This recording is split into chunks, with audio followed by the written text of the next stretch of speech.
What's your emergency? Welcome back to That Weewoo Show, a podcast where we watch and discuss episodes of the ABC show 911.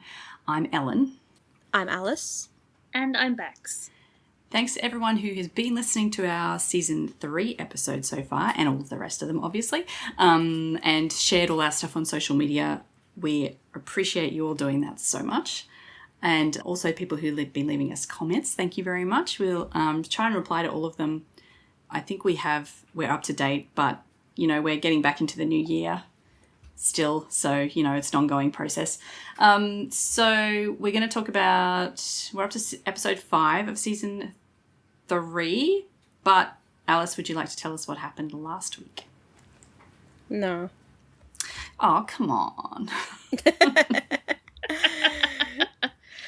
So last week on 911, Hen learned the highs and lows of having siblings while her and Karen took steps to expand their family. Eddie took Christopher to therapy to deal with his post-tsunami nightmares, and Buck decided to sue the city, the department, the 118, and specifically Bobby in order to get his job back. In this episode, we're going to discuss the 5th episode of Season 3 entitled Rage, which first aired October 21st, 2019. The official summary says that the 118 races to help protesters at a slaughterhouse and a wife who finds herself trapped in a rage room with her husband's mistress. So, spoiler alert. Yeah. Meanwhile, Athena takes action after Michael, May, and Harry experience a traumatic traffic stop. Also, the team feels betrayed by Buck when his suit against the city goes to arbitration, and Eddie turns to Lena in his struggles with his anger issues. The triggers for this episode that we are, as always, getting from the wonderful Google Doc that sets out all the triggers, says or warns that this episode contains racially charged police violence and discussion of that with no real resolution. Episode also contains cops, Hollywood PTA,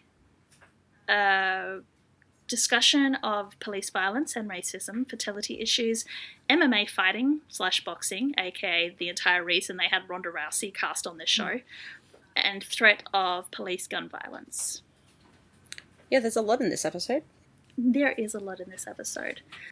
Before we get into discussing this episode and specifically discussing the storyline of the Grant family, I think we need to remind everybody and especially introduce ourselves to any new listeners who have decided that this is the episode they want to start listening to us in. Hello, hi, welcome. Hi.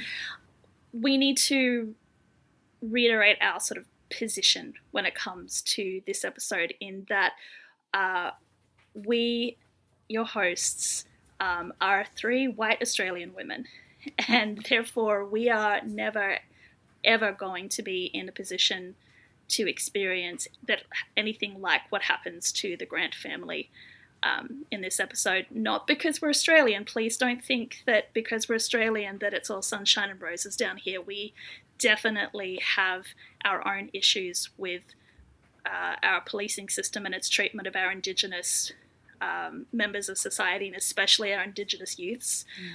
It's not the same issues that they have in the US, but they are very, very serious issues. It's basically because we're white, and we are very privileged in that our interactions with police are never going to be as fraught with danger as it is for Indigenous members or for, in America, Black members and people of colour with police. So we will try to be very respectful when we are discussing this storyline, but please understand that that is the lens through which we are viewing this episode. Well said, Bex. Yeah. And I mean, ultimately our opinions on this stuff don't really hold much water. We just need to listen to the people who have experienced these things and learn and try and do better. Unlearn our own unconscious biases and that sort of thing. So we'll do our best. Yes. Also remember, please, that we tend to make light of dark humour. I guess the dark things we tend to use dark humour to cope with deep emotions and when we are uncomfortable. Please do not think that that is in any way us belittling a situation or trying to make light of a situation. It is just maybe the three of us need to go to therapy like Chris and find our own illegal fight clubs to work out our own issues. Maybe that's right. But instead we may use inappropriate comments, inappropriate humor, which we recognize are inappropriate, and we will try not to do it. But if something does get through the filters, please understand that we are not intending to insult or offend anybody. That's unfortunately part of how we cope with things. And we are learning and we are trying, but we will inevitably fail. And then we will learn and we will try to do better next time. This is it was a hard episode to watch in a lot of ways because it was very heavy subject matter a lot of the time, but I guess there were light points here and there through it, so we'll see how we get on. It did really swing from, me sobbing on the couch to me, kicking my heels and giggling. Oh my God, literally. This episode's insane for that.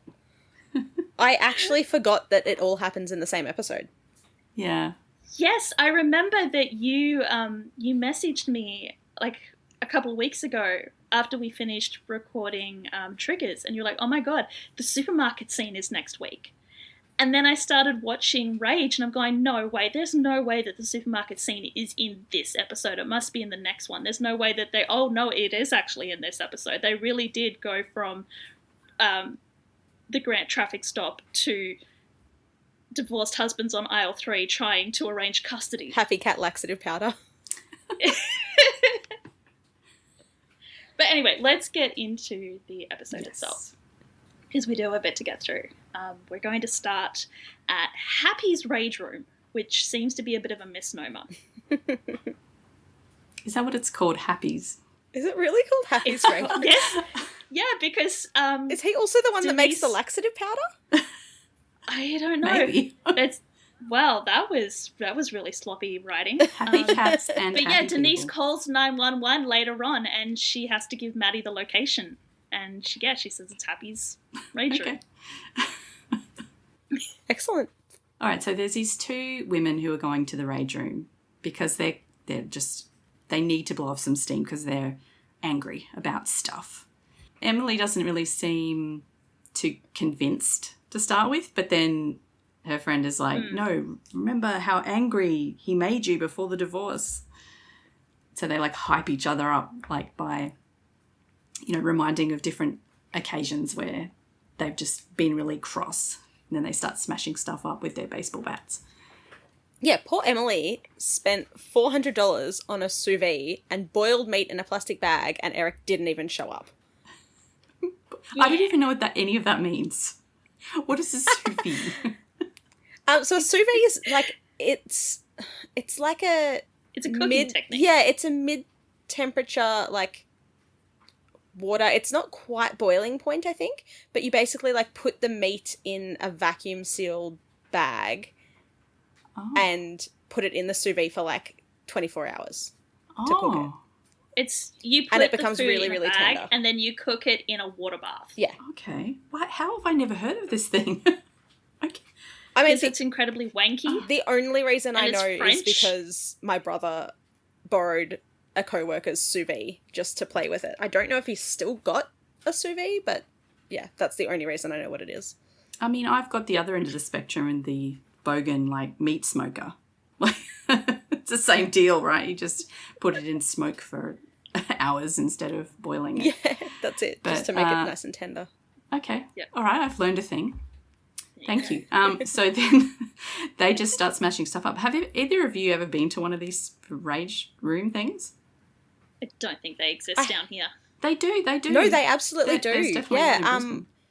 No, I don't think they exist down here, as in down as in yeah, Tasmania. Yeah. Yeah. A co-worker, not the Christmas we just had, the Christmas before that, was having a really tough time, and so we gifted her for Christmas a voucher for 2 people to go to a Rage Room. Okay. So her and her sister went. Yeah. Yeah, no, I have never been. I just thought, it just sounds amazing. I don't know. Yeah, the one that's near us, you choose your own music, so she had metal music going and was fully smashing stuff up. I would like to retract my statement because Google tells me that as of November, there is one in Launceston. Oh. Well, there you go. I mean, that's still not down there. I mean, it's only 2 hours away, but True. Would you go 2 hours in order to smash some crockery? That's I interesting. drive further than that for work sometimes. Look, if Buck can drive 8 miles out of his way to go to a supermarket, I can drive like 2 hours away out to, release my anger. After driving 2 hours, you might need to release some anger. Especially if they're still doing work on the main highway that goes between Launceston and Hobart. Anyway, yes. So, no, I've never been to a rage room. Apparently, I do have the opportunity to go to one. So, there you go. Next year's Christmas trip, we all go to individual rage rooms. FaceTime each other while we do it. And hope that we don't smash our laptops or phones. Can we mention as well that the friend goes, what about the time when he took that boys' trip up to Big Bear? Yes. And I'm like, hey! Can't believe he went like 3 days away. He drove all that way. He drove all that way. Yeah. And when he got there, he was at a ski lodge sipping bourbon and smoking cigars. While Emily was at home with a sick kid. Yeah, she was covered in puke and poop, which is very graphic. Thank you, Emily. Yes. But the real kicker is when Denise says, what about that thing where he barks like a seal when he's having sex? And Emily just stops and looks at her and goes, I never told you that. And then Denise sort of listens to what replays the tape in her head and goes, No, you must have told me that. You tell me everything. And then it clicks for Emily. Yeah. Apparently Emily had a suspicion that her husband had a side chick, and Denise has just revealed herself. And so Emily gets very, very into smashing things at this point. To the point... I love that Denise's excuse was that it's not because it wasn't recently. They were still married when you were shtipping him, Denise. Still counts. And... Like, that's probably worse. So Emily starts wailing on an oil drum and Denise is like shrieking and cowering in fear. And then we cut to a 911 call where I don't know why she's called 911. I don't know why she hasn't just called for management. Oh, yeah. You think they'd have surely there's people security. in this. Yeah, exactly. You'd think that there would be people in the actual location that could help her. But no, she's called for 911 at first instance and tells Maddie that her best friend is trying to kill her because she has unleashed a monster. Maddie's response is to dispatch the 118. Naturally. Of course. She gets a commission every time she sends the 118 out. Well, she needs Chimney to get that cash. I don't think she's realised yet that he gets paid regardless of whether they're on calls. So. Yeah, it's not a per diem kind of, not a per call kind of basis here. You'd think that she'd just send them to the really safe jobs. You'd think, wouldn't you? Oh, that one sounds really dangerous. I'm going to send the 124. Kitten stuck up a tree. That's definitely what the 118 can handle. That would not be anywhere near dramatic enough for a television show. No, of course Anyway, not. when they do get there, Hen says that apart from a blowout bar, this is the dumbest thing people in LA pay money for. And what is a blowout bar? What's a blowout bar? Blowout bar is literally a salon where you go and they just blow out your hair. So you don't get cuts, you don't get colours. You don't even need to get a wash. Some of them will do a wash, but it's literally they will blow out or straighten or curl your hair and style it. Right, okay. Oh. Yeah. That's not dumb at all. It's not dumb at all. Right? But, I mean, considering this is coming from the bald woman, she would consider Oh, yeah, true. the amount of money that people would spend on a blowout to be stupid because she doesn't have hair to do that. But yeah, I loved blowout bars when I lived on the mainland. Yeah, I've always said that if I, made enough money to have, enough play money every week, I would just pay someone to wash and dry my hair. Yeah. Because I hate it and I do not have the spoons most of the time to do it. Yeah. Yeah. I completely disagree with Hen on this. I think blowout bars are a genius idea. Chim also thinks that the rage rooms are a genius idea. And I think that if we still had, like, pre-118 Chim, he would totally be kicking himself that he didn't have this idea. This wasn't one of his entrepreneurial ideas that he had come up with. Yeah. I mean, he's still mad that they didn't take his idea for the Snuggie, which is now everywhere. Oh, so he'd be so mad every time he saw one of those infomercials. Yeah. Imagine Maddie got him one for Christmas and he just burns it. And she's just like, wow, what the fuck? But Athena's already there. Of course she is. And, well, I mean, I guess she's already in her squad car, whereas they all have to, get in the engines and drive there. But there are other members of the LA... I mean, there are other members of the LAPD because... Apparently. Because while the 118 are dealing with Denise, there are 2 officers standing over a handcuffed Emily. True. Which seems a little, like, overkill, except... 3 police in to deal with I'm lady. guessing they called Athena and then she's called for backup. And it does seem like overkill, except when they start talking to Emily, even though she's handcuffed and flanked by officers, she is still lunging for Denise, trying to kill her. Yeah, she's not happy. Mm-hmm. So Denise has climbed into an oil barrel, which I thought we saw Emily smashing. So I don't know why she's climbed into an oil barrel, but sure. I'm going to guess that the barrel at some point flipped over, and so Denise crawled into it, but then Emily continued to wail on it. Anyway, it's for the drama. Denise is stuck in there. Yeah. She also can't hear anything because of Emily's pounding on it, which has given her a bit of temporary deafness. So they make her even more deaf by sawing through the top of the barrel. just soaring through. Yeah. I do love this exchange, though, because Eddie is very confused about what's going on, and he asks that whether the point of the room is to smash the things in the room, not each other. And Athena explains by pointing at Emily and saying, wife, and then pointing at the barrel formerly known as Denise and saying, mistress, which Emily then corrects as adulterous slut. And Chimney very calmly turns to Athena and says, does the adulterous slut have a name? I just think that is just a brilliant, Thanks, Chimney. a brilliant exchange. But yes, they do. They get saws and jaws, and Lena and Eddie finally get Denise out of the barrel. Lena, who has totally not replaced Buck, but replaced Buck. Oh, she's totally replaced. She Buck. kind of has, yeah. It's now like Hen and Chim as one unit, and Lena and Eddie as another unit. Mm-hmm. Yep. And the rest of the 118s stand around looking pretty. When they're allowed out of the station house. And then they just basically cart her off, and Chim says the words of the episode title, so much anger in the world these days. I can see why this place is all the rage. And then he looks at Hen and he goes, see what I did there? And just like, oh my God. Yeah, see it. Like, at least they poke fun at it this time. Yeah. Because, like, Chim would be the one that's like, see why this place is all the rage? Yeah, right. Because it's a rage room. Can we just talk about the foreshadowing where Denise is trying to convince Athena not to arrest Emily for the assault. And Athena says, do you want to be a better friend? Bail her out. Yeah. Considering what happens later on in the episode. Yeah. I don't know whether that was intentional or not, but that's an interesting totally juxtaposition. Yes. And we do get a cute little side hug kind of thing from Athena and Bobby before they leave the camera.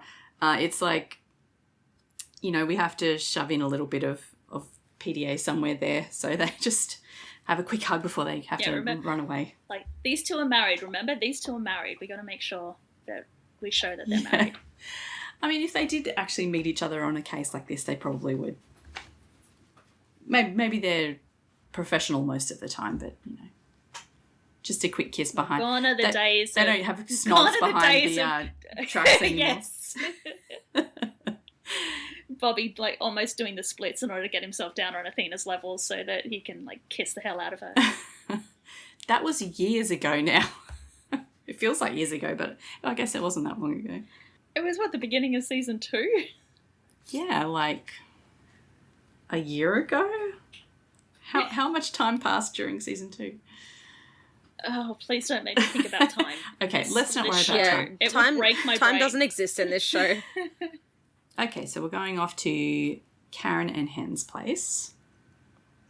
Karen is in bed. Hen comes in her uniform, so she has to go to work. She thought she had the day off, but she's got to go in.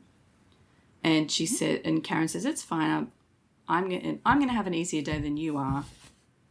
And Hen says, "A root canal would be more fun." Yeah, she's not wrong. Yeah.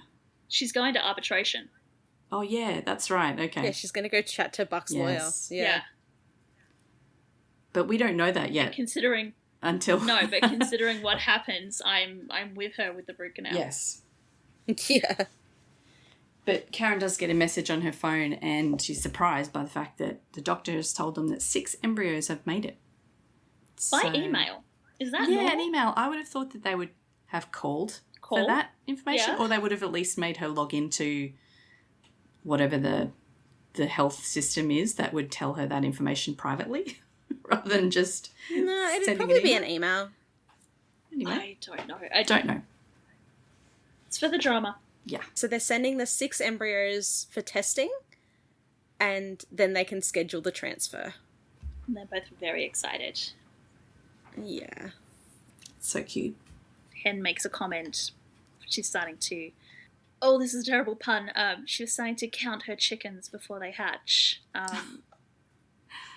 And dreaming about how many little pairs of feet they want stomping around the house. And then we cut to bigger pairs of feet stomping around the house with May running around frantically looking for her phone charger Oh gosh. in the Grant household. They're on the segues in this season, aren't they? And Athena does the most mum-coded thing possible where she complains, like, why am I the lost and found? But she does also know exactly where May's phone charger is. Yeah. Yeah. It's in the kitchen next to the coffee maker. But yeah, Michael's there. He's there to pick up May and Harry. They're going to Gigi's house for lunch, which is apparently Michael's parents. Yeah, Michael's mum. So Athena and Bobby were supposed to be going to a B&B up the coast, but it was cancelled because of a lawsuit. And they have arbitration today, and Bobby has to go in for that. And this is new news from Michael. He didn't realise that this is what happened the last time he saw Buck. Buck was coughing up lung out on the patio. I love this exchange where Athena just goes, "Oh yeah, he's a sweet kid, but I need to stop inviting him over." To which Bobby suddenly appears and goes, yeah, none of this would have happened if you hadn't invited him over. And she's just like, bitch, what are you talking about? I was totally with Athena here. I was like, excuse me? Like, you're the one who was going to tell Bobby, him. you were supposed to tell him You anyway. were going to tell him, and you... Yeah, you were supposed to tell him Yeah. at work. Like, she didn't know you chickened out. Maybe give your wife a heads up. And Michael's just looking at this and senses the tension, just goes, and that's my cue to leave. Come on, kids. There's about to be bloodshed. He's been on the receiving end of too many of Athena's Yes. eyeballs and knows that look and is like, yep, no, we're I done. do like that these three seem to be a lot more easy with each other now. Like, it wasn't that long ago that they were all, that Michael still seemed to be a bit bitter about the whole thing and, but at least in this episode, they seem to be friends. Yes. Well, they did have the chat where, I can't even remember what the talk was, but I remember Michael and Bobby having a talk. No, because last time we saw Michael, he was shitty about the wedding. Yeah, Yeah. he was being a sassy little... No, but the one you're thinking about was when Harry set the front lawn on fire to be more like Bobby. Oh, yeah. And then Yeah. he went to the station house. And then when Michael To yelled get at him, away. he went to the station house, and Michael was really upset that Bobby was replacing Harry thought better of Bobby than he thought of Michael, because Bobby was cool and a firefighter, and Michael just handed out water during the earthquake. But that was like in the last few episodes of season 2. Yeah, that was a while ago. So that was a while ago. Yeah, so this is... But then they bonded over Michael breaking up with Glenn. Was that who he was dating at that stage? So they're besties now. Yeah. It seems so. But he was still upset about the wedding thing. Yeah, but I don't think that was necessarily about Bobby. I think that was... No, that was just him being sore that he wasn't involved. Yes. Yes. Anyway. So Michael is like, okay, if we're late, I'm blaming you kids. And Harry just goes, it won't matter. It's genetically impossible for Gigi to get mad at me. And he does like these big puppy dog eyes. And then as soon as they leave, Athena just turns straight to Bobby and goes, so what's this about the buck thing being my fault? Bobby goes, I think I'll exercise my right to remain silent. Yeah. You do And that, immediately Bobby. leaves. How dare you? Just exit stage left. Yes. So yes, arbitration. They have made Buck look so little. He looks so small. So small. Poor Buck. With these big eyes, he looks like a kicked puppy this entire time. Like they've slicked back his hair so that his face is completely open, and Oliver has managed to like magnify his eyes 3 times their normal size, and he's just slumped in his seat.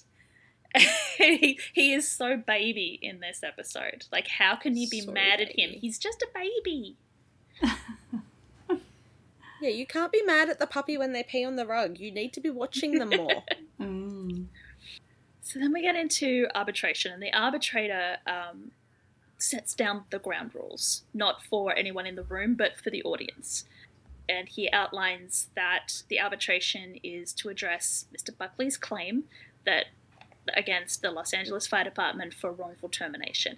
Bobby immediately jumps in and goes, Buck wasn't terminated, he's still got a job. And if I were the counsel for the...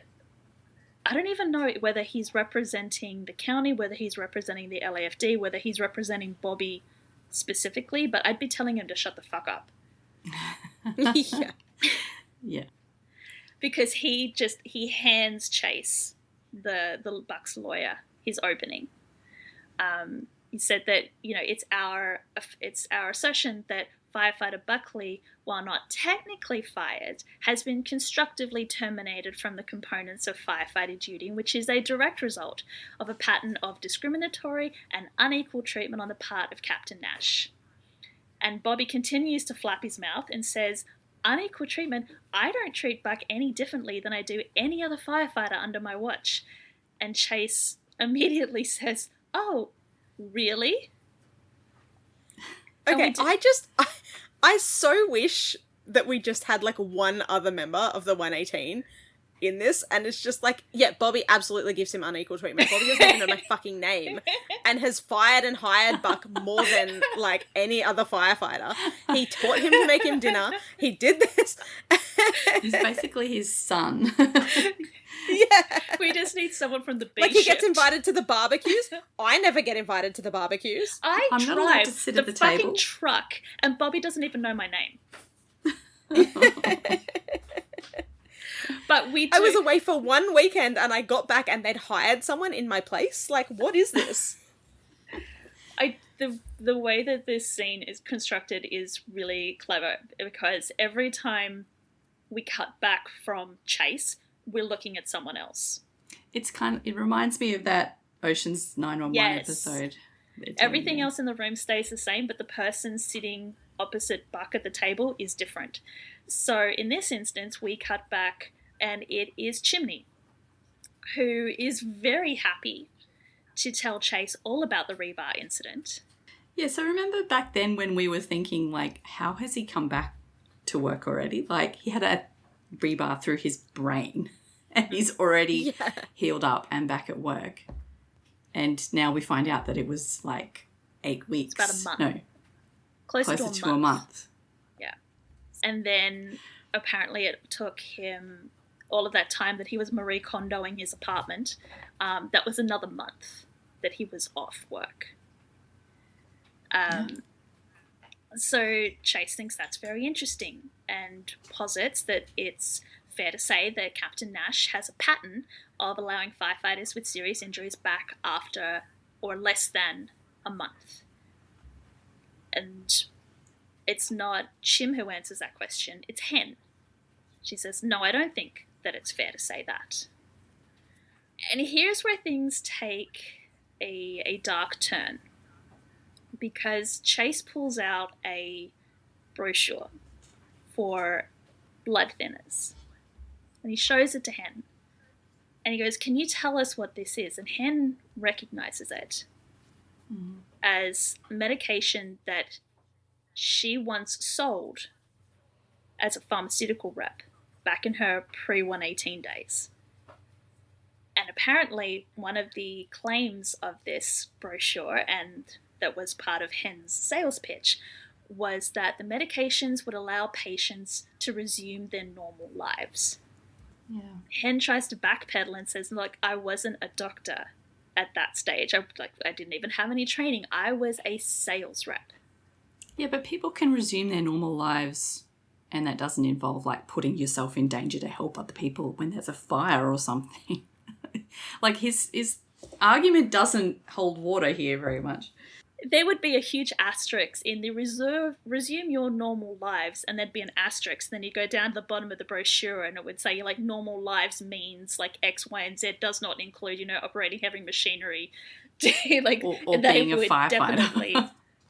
They would definitely be covering their asses and saying, we do not recommend that if you're on blood thinners that you can do X, Y, and Z. Yeah.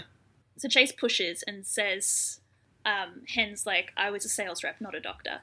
And Chase goes, but you're a field medic, which doesn't make sense if he's talking to Hen, but he's no longer talking to Hen. He's talking to Eddie.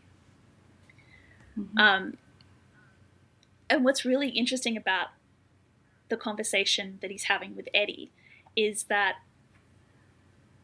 Bobby, Chim, and Hen have directed all of their words, their attention to Chase. Eddie is talking to Buck. He's looking straight at Buck when he says all of this. Bobby, Chim, and Han are basically ignoring Buck's existence. Yes. Eddie is completely ignoring Chase. And he's just talking to Buck, and Buck is just sinking further and further into his chair, trying to not look at Eddie at all. Like, Buck's face, as it's getting further and further in, he looks, like, worse, and, like, he looks horrified. Yeah. He's regretting his decision. Buck's horrified that everything's being brought up about his friends. Because Chase's next words are, well, were you ready, Firefighter Diaz, to return to work after your wife's death? Yeah, so he's told Chase all about the 118, thinking that he was telling it to Chase in confidence.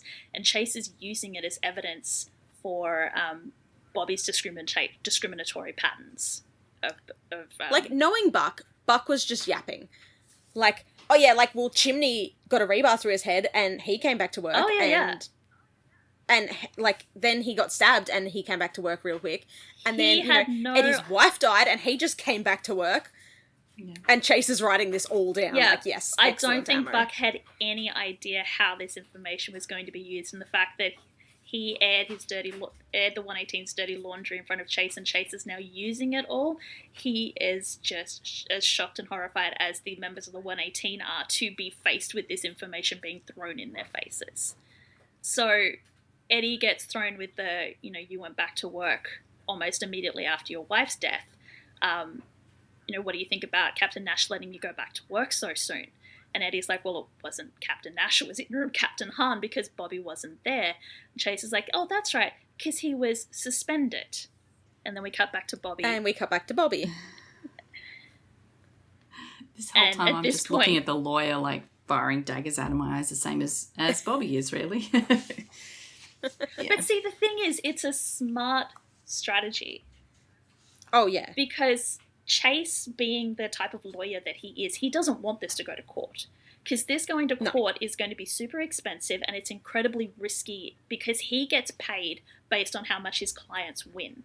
And so there is every possibility that he could go to court and he could lose this case. And he has lost weeks, months, on this case that he could have been working on other quick and easy cases that would turn around and make him money. So he's just decided, you know what, I'm going to threaten to embarrass the LAFD, I'm going to threaten to embarrass Bobby, and they're going to want to keep all of this shit out of the papers and out of the public knowledge, so they are going to settle quickly, and I'm going to get a quick and easy payday. Mm-hmm. Yep. It's a really, like, morally reprehensible strategy, but it is a good strategy as far as making money. Like, the partners at his firm would be so happy with him over this case. Yeah. But he's so going to hell.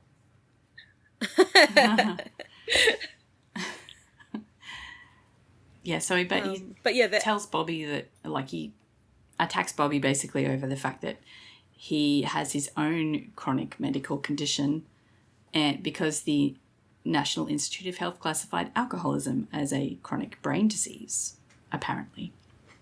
And he came back to work, and Bobby's like, I'm clean and sober. And yeah, Chase is like attacking him with the fact that he had a relapse, but he still came back to work. Yeah, so apparently the relapse was a year and a half ago. So it was a year and a half ago that the plane crash was. Yeah, that makes kind of sense. Tracks. Yeah, Because that was like early season 1. No. Yes? No? Yeah. Well, Buck No, had been a that firefighter for 6 months when... No, The jet- I don't believe that it's a year and a half. We're going to ignore that. We're going to ignore any references to time. Okay, timeline is just out the window. Timeline is wibbly wobbly, but we do agree that yes, there was a time previous to this that Bobby relapsed because Buck was the one who found him. And then we get the rest of the 118 reacting to that particular bit of information, where a hen looks like she's going to reach across the table and kill Buck, and confirms that yes, that happened. Chim, apparently they kept that from him because this is new information for him. Yeah, Chim had no idea. Eddie is just furious, not because he knew about it, but because he knows that that information could only have come from Buck, and he is pissed that Buck has told Bobby's secrets to this man. So Chase's final blow is that he throws that absolutely heartbreaking scene where Bobby asked for help in Bobby's face. He's saying, you asked my client for his help, and he helped you sober up, and then you returned to your full duties as captain of the 118. And so the only difference between you and Buck is that both of you asked for help, but he was the only one who did everything in his power to get you back to work. It's a low blow, man. Bobby is trying to get Buck back to work. Yes, Bobby's situation, Bobby's trying Chim's to protect situation, Eddie's situation are all incredibly different because Buck is on fucking blood thinners. Yeah.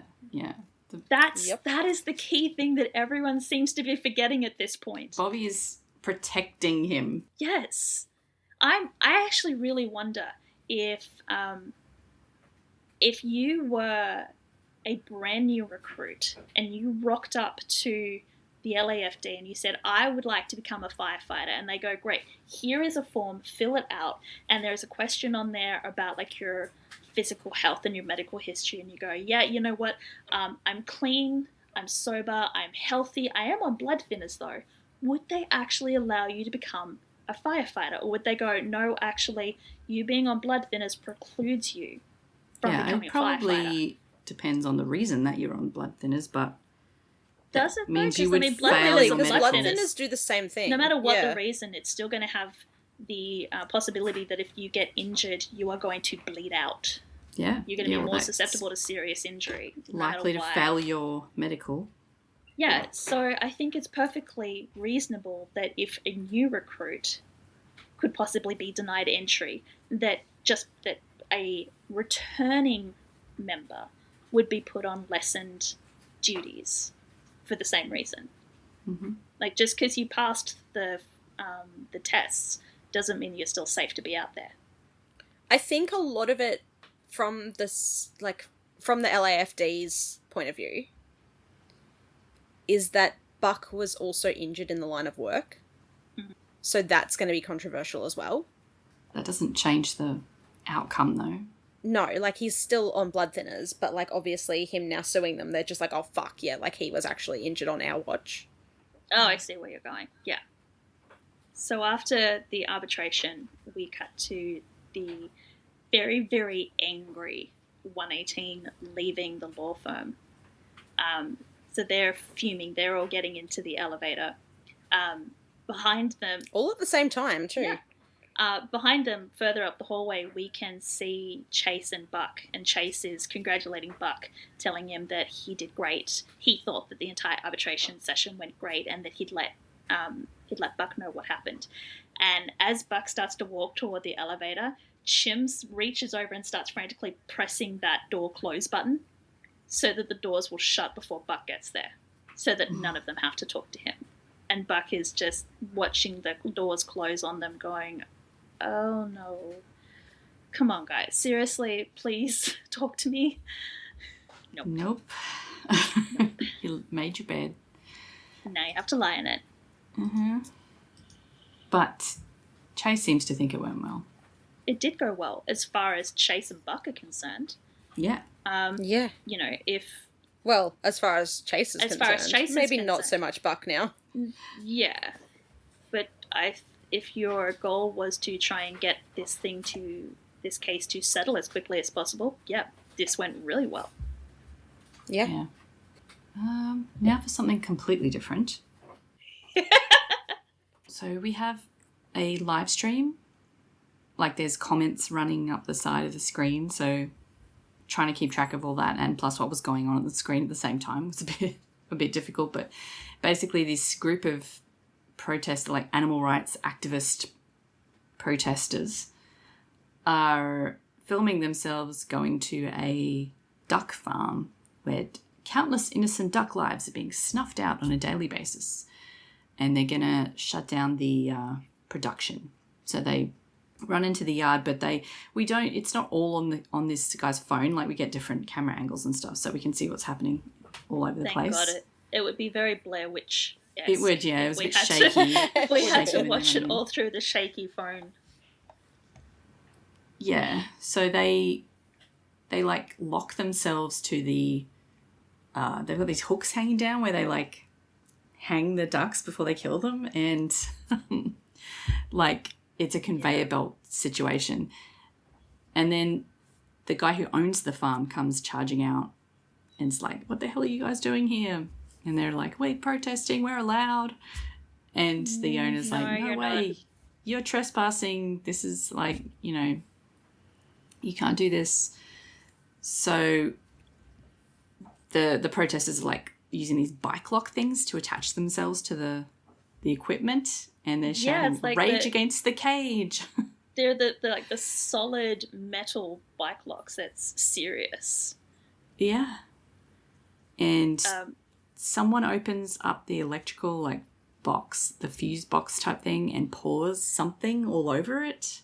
I thought they were going to light stuff on fire, but they didn't. They just poured a load of goop over it. I'm not sure what it was even. My sick mind thought that it was like barbecue sauce, because that's what you put on duck. Oh. I don't actually Well, I mean, know it kind of what looked a bit like barbecue sauce. I prefer hoisin sauce on my duck. Yeah. Well, in any case, the sauce, it seems to make, or they bumped something, I don't know, but the machine actually starts working and starts dragging these people. And they start getting, like, they're being dragged by their necks, basically, because they've put these bike locks around their heads. And they're choking, and the owner is like, oh no, what's going to happen? But anyway, he does call 911. And we get a very brief Maddie scene here where she can't really hear what's going on because there seems to be a lot of screaming and stuff. And the owner says, we've got a bunch of idiots here about to be dead ducks. It's like, oh, I'm glad you took this time to make a pun about this situation. So the 118 get to go to this one too. Yay. Yeah, the owner says that he can't cut the power because if he does that, he's got 1,400 duck carcasses about to rot. So please note that he's not saying that he can't cut the power, he's refusing to cut the power because he's prioritizing his production costs over the lives of these protesters, even though they are, actively... Well, most of them are off the conveyor belt at this stage. The other protesters have managed to unlock everybody else except the main dude, who we discover is called Toby, because they can't find the key to Toby's bike lock because Toby decided to swallow it. I guess so that he could not easily be removed from being locked on the conveyor belt, but it also just means that he cannot easily be removed from the conveyor belt, which is actively trying to asphyxiate him. Yeah. Yeah, I just love how one of the girls is like just sitting there with the duck in her arms, like holding it, going, "You'll be okay. It's okay. Just don't look." Okay, so they have to get Lena to come in with the bolt cutters to get Toby off. And Eddie's like, try not to struggle. It's like, he's being choked by a bike lock. That's going to be difficult. But anyway, she does cut it and he does get free. And ironically, as soon as they get Toby free, that's when the owner decides to turn off the machine. I don't know why he decides to turn off the machine at that point. But he does make a point of, everybody's okay now, so now I'm going to turn off the machine. And it sends Bobby into a rage. He immediately... Ba-dumch. Because there's no other way to explain it. He just stalks over to this guy, scruffs him by the shirt, and slams him against the side of the factory. Just yelling at him like, "You could have done that the whole time. The whole time? The whole time?" And it's...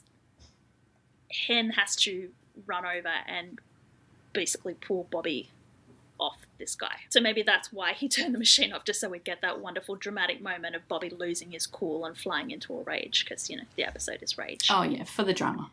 For the drama. For the drama. For the rage. Also for the drama, Toby suddenly stops breathing. Yeah, he's been coughing this whole time, and they're just like, okay, like, you should probably go to hospital, and he's like, no, I'm okay. But, yeah, Toby has tried to swallow the key, and it's torn his trachea. Ugh. Yeah, they assume that it's, like, lodged in his throat, but then when they try to ventilate him to get some oxygen past said stuck key, the mask that they put on him just suddenly fills with blood. It's like, okay, cool. It's stuck and it's cut shit up inside of him, so we really need to get it out now. Yeah. Gross. So Lena goes to grab the forceps, and the owner of the farm, his only concern is that this kid dies on his property. Yeah. Yeah, don't. And Bobby's like, don't are you serious right now? I wonder if that would be considered like a workplace health and safety death. Because it happened I'm on sure a workplace. WorkSafe would come out, yeah. Maybe. Or with the fact that they were trespassers and they were doing something illegal negates his liability. Anyway. Don't know, but I'm sure Chase will work it out. And call Chase up to McDougal's. Finally, it all ends well, reasonably. They get Toby. Yeah, they get Toby breathing again. He's obviously still going. They get the key out. They get him breathing. Yeah. And I think that the owner thinks that that's probably punishment enough for them, so he's not going to press trespassing charges against the group. Yeah. They're all traumatized enough. They're never going to do this again. They probably will. They'll never let Toby swallow any more keys. Yeah, I remember when this kind of protesting was massive. Like, it happened all the time. So I'm in, like, an area that's surrounded by different types of farms. Mm-hmm. And, yeah, pre-COVID, so, like, the year that this came out, it was massive, where they'd break into farms and, like, lock themselves on things and film themselves doing it. We had that kind of protest down here, but it was people locking themselves to trees so they couldn't cut the trees down. Oh, yeah. Oh, yeah, I think that happens everywhere. All right, where are we? We are with the Grants. Before we get into this, I just like to note that the transcript document that I used to get for our notes transcribes lyrics as well. Oh, yeah. So the document went from the previous scene, which was Bobby going, "You still want to press charges?" The owner saying, "I think we're good." And then the next line was Nick, "I'm a sucker for you."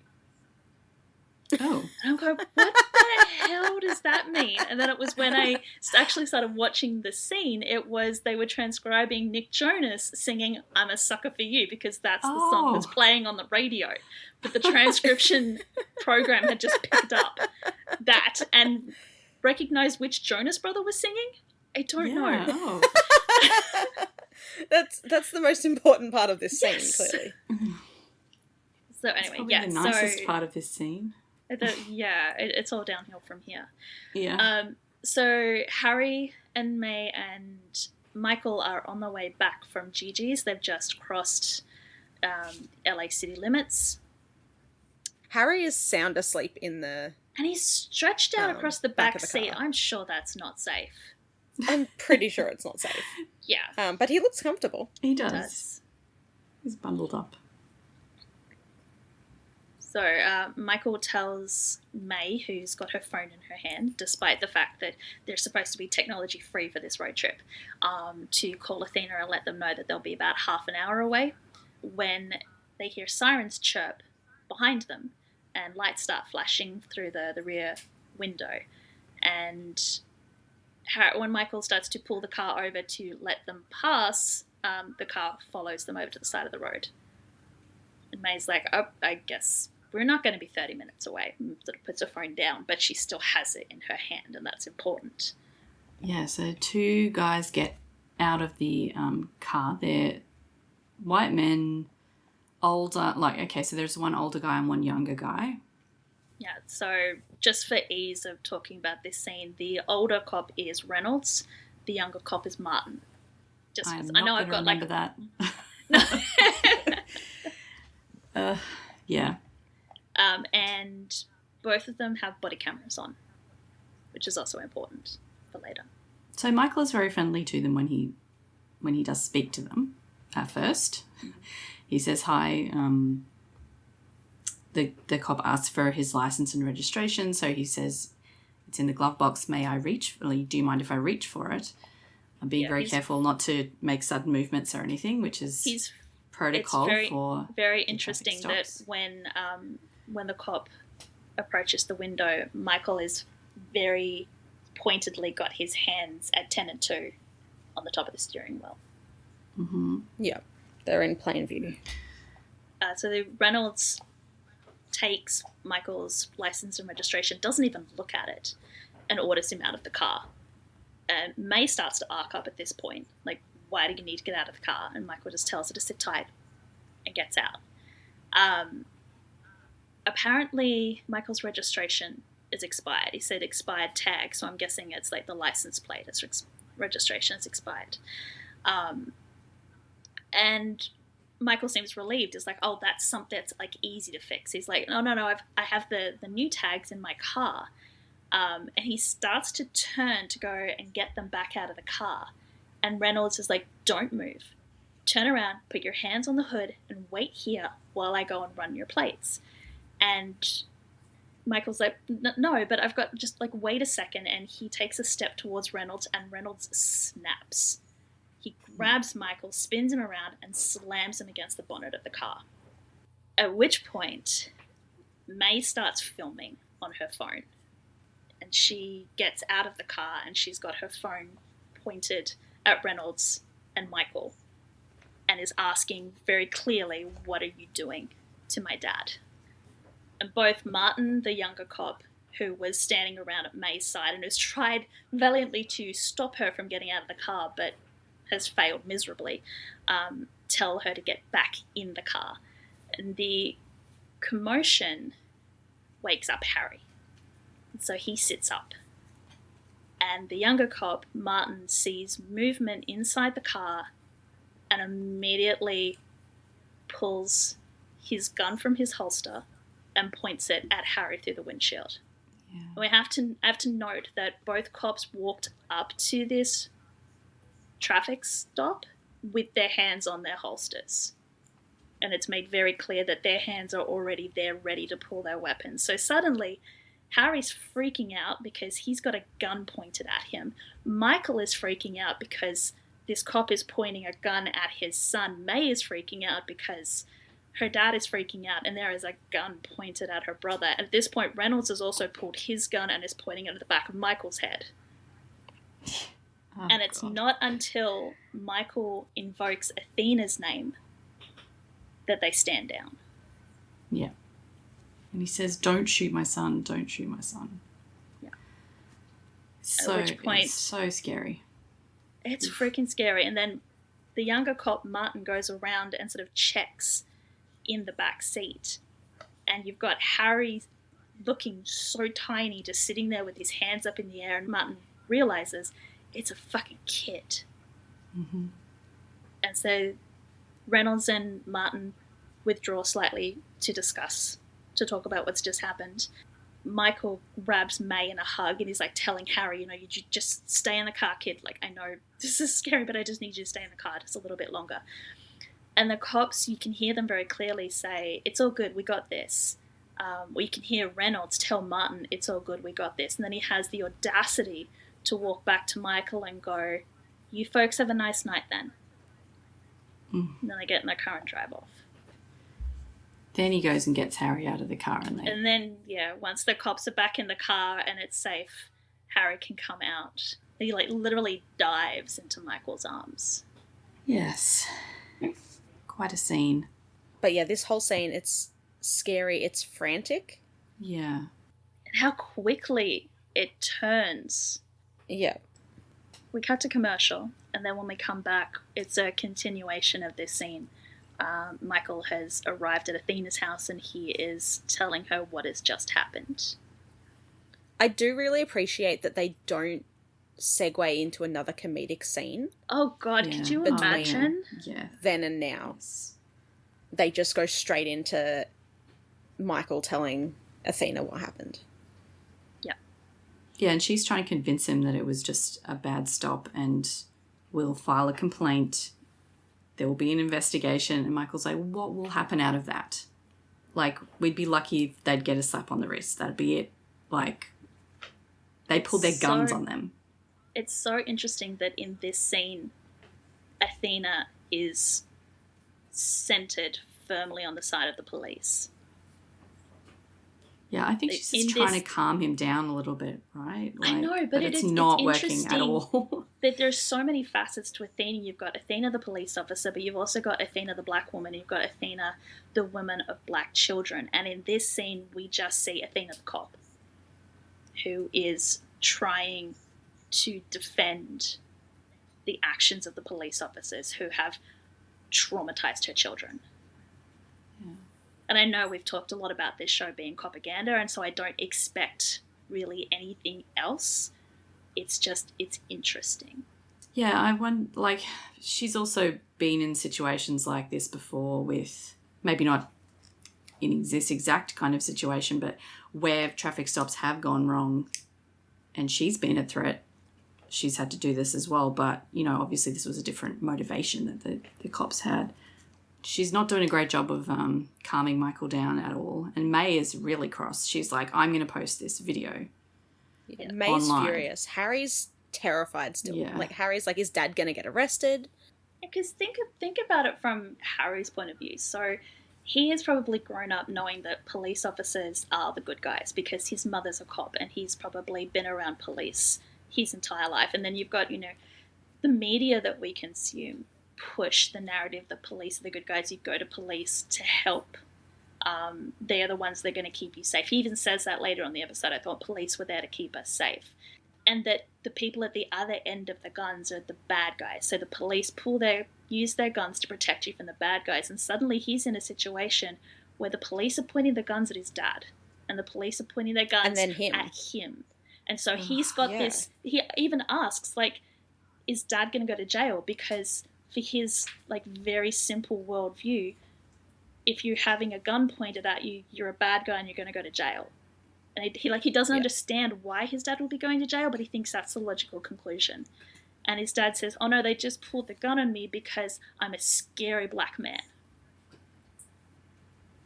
Which again, this is just going to blow Harry's mind that people, and this comes up later on in the talk that Michael has to give him, that people could be afraid of Michael and afraid of Harry just for who they are, and not because of anything they've actually done. Yeah. So poor Harry's just entire worldview is collapsed in this one night. Yeah. That's it. Like, May's old enough to know what goes on in the world. Yeah, she's seen it. She may have even experienced people being racist. Or her friend. Yeah, and if she hasn't, then, like, I'm sure she has friends that have. Where Harry possibly has still been in this little bubble where he doesn't really understand how society sees black people. And May also saw the entire thing from start to finish, whereas Harry just saw Harry the climax. Just popped up in the middle of it. Yeah. But yeah, when Michael, like, sort of mentions, you know, the cops were afraid because they saw him as a big, scary black man, Athena goes, well, arguing with the police probably wasn't the best choice. But he didn't argue with them, though. He just was trying to get his stuff out of the car. But he even later on said that he got too comfortable, and thinking back, he knows that he shouldn't have. Yeah, he shouldn't have turned around and stepped towards. Yes, yeah. And I'm saying, like, he shouldn't have, as in he did something wrong. He absolutely did nothing wrong. No. But in relation to the talk that he's about to give Harry, the things that black Americans have to do to keep themselves safe, he kind of broke that rule in keeping himself safe. So, yeah, on the one hand, you've got Athena arguing the police wasn't the best choice. Michael's taken that as her siding with the cops and blaming him. She's kind of reminding him the rule that's against the quote-unquote, I'm doing bunny ears here, the rules. The rules say that you don't do this, you can't do this, because this is what happens when you do it. And what's also interesting in this discussion is that May questions how Athena, as a black woman, can be a police officer when police officers are treating black people like this. Like, how can she be complicit in this kind of behaviour? And we get #NotAllCops. Yeah, so this was before... The Black Lives Movement started around 2015, but it didn't go global until after the murder of George Floyd in 2020.